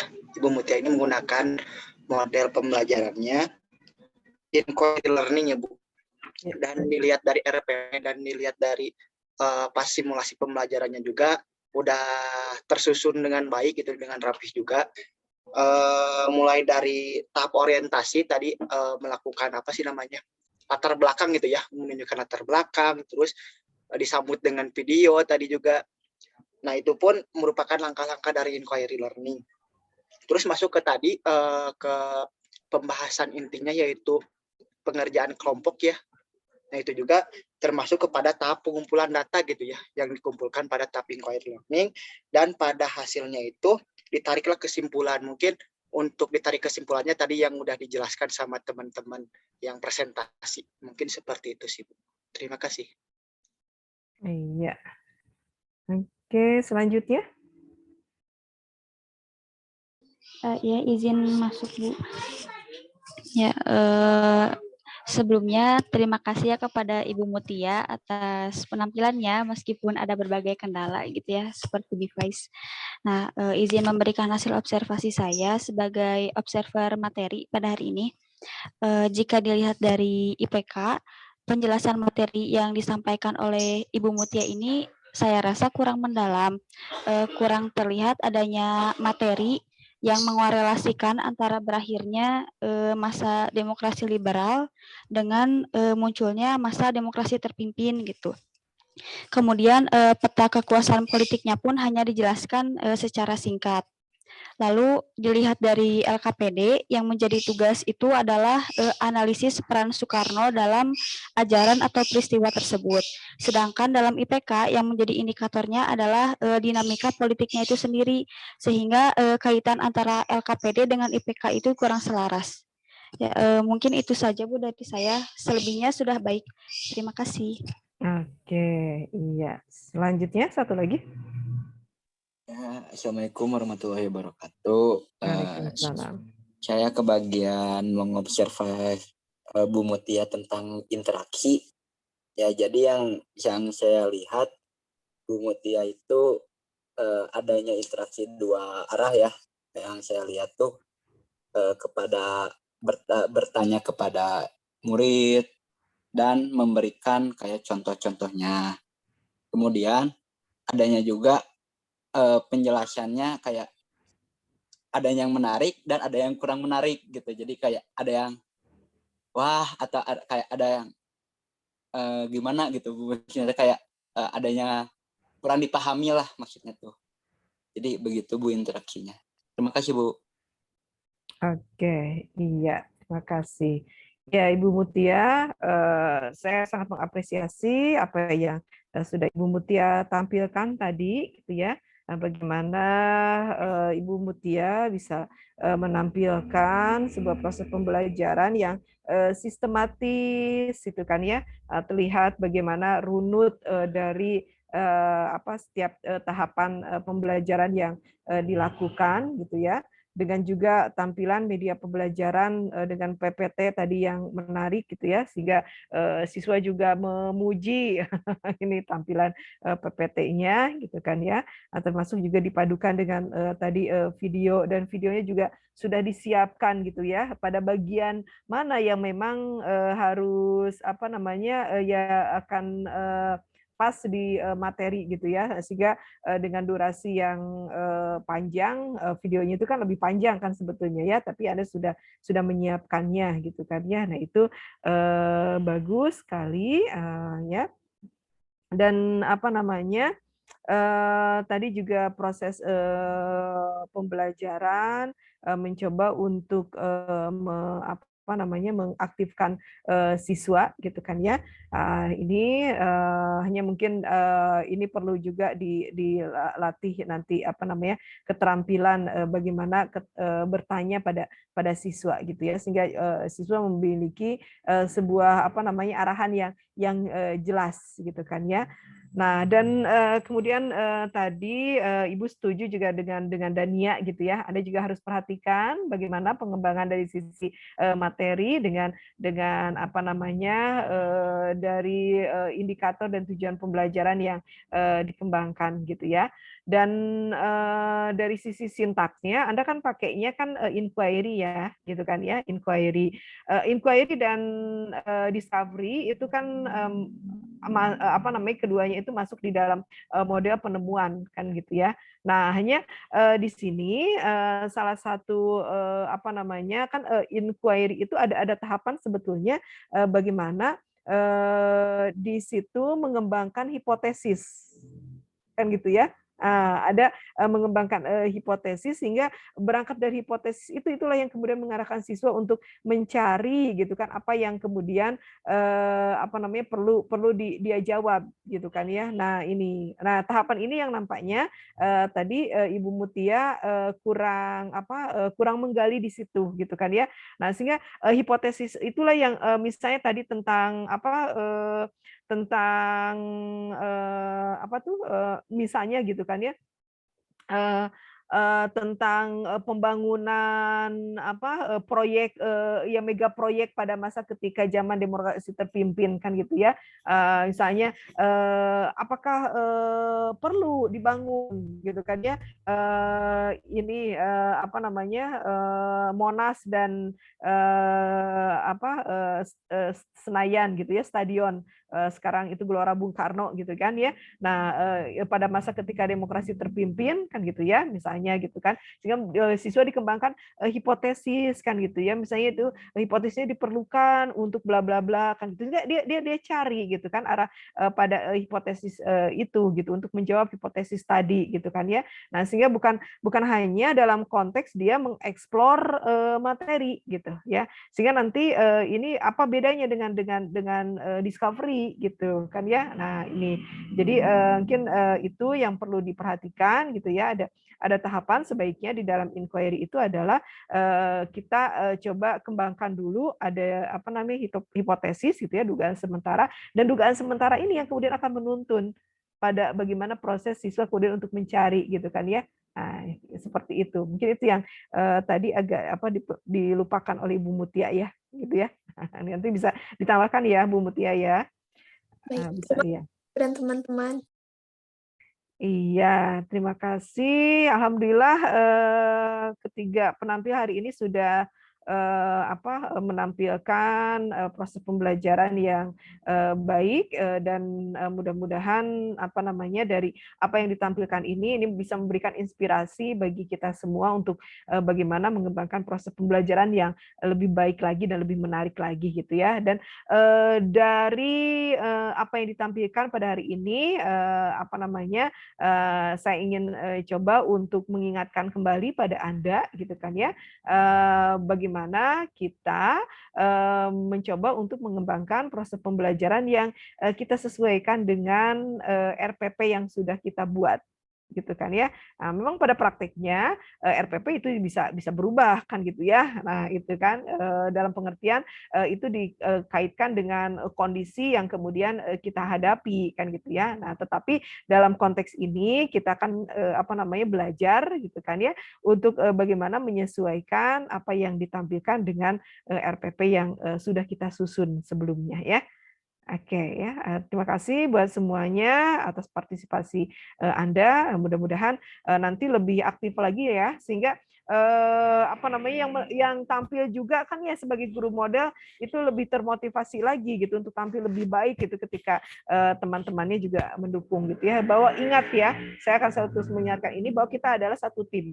Ya, keberhasilan dari setiap penampil itu juga akan ditentukan juga oleh dukungan kerjasama dari semua yang ada di dalam kelompok ini ya. Nah, sehingga harus saling mendukung ya dengan teman-temannya. Oke ya, bahwa kita adalah satu tim, maka harus kompak gitu ya. Oke, terima kasih buat semuanya. Mudah-mudahan selalu sehat sehingga kita bisa menjalankan aktivitas dengan lancar ya. Masih berpuasa kan? Ya, baru hari keempat ya hari ini ya. Ya, jadi masih ada kurang lebih 25 hari lagi lah kita menyelesaikan saum Ramadan ya. Waktu yang sebentar gitu ya kalau kita jalan dengan ikhlas ya dan sabar. Oke, terima kasih buat semuanya. Insya Allah kita ketemu lagi di hari Senin ya. Oke, ya Ibu akhiri dengan ucapan alhamdulillahirobbilalamin. Assalamualaikum warahmatullahi wabarakatuh. Waalaikumsalam warahmatullahi wabarakatuh. Terima kasih.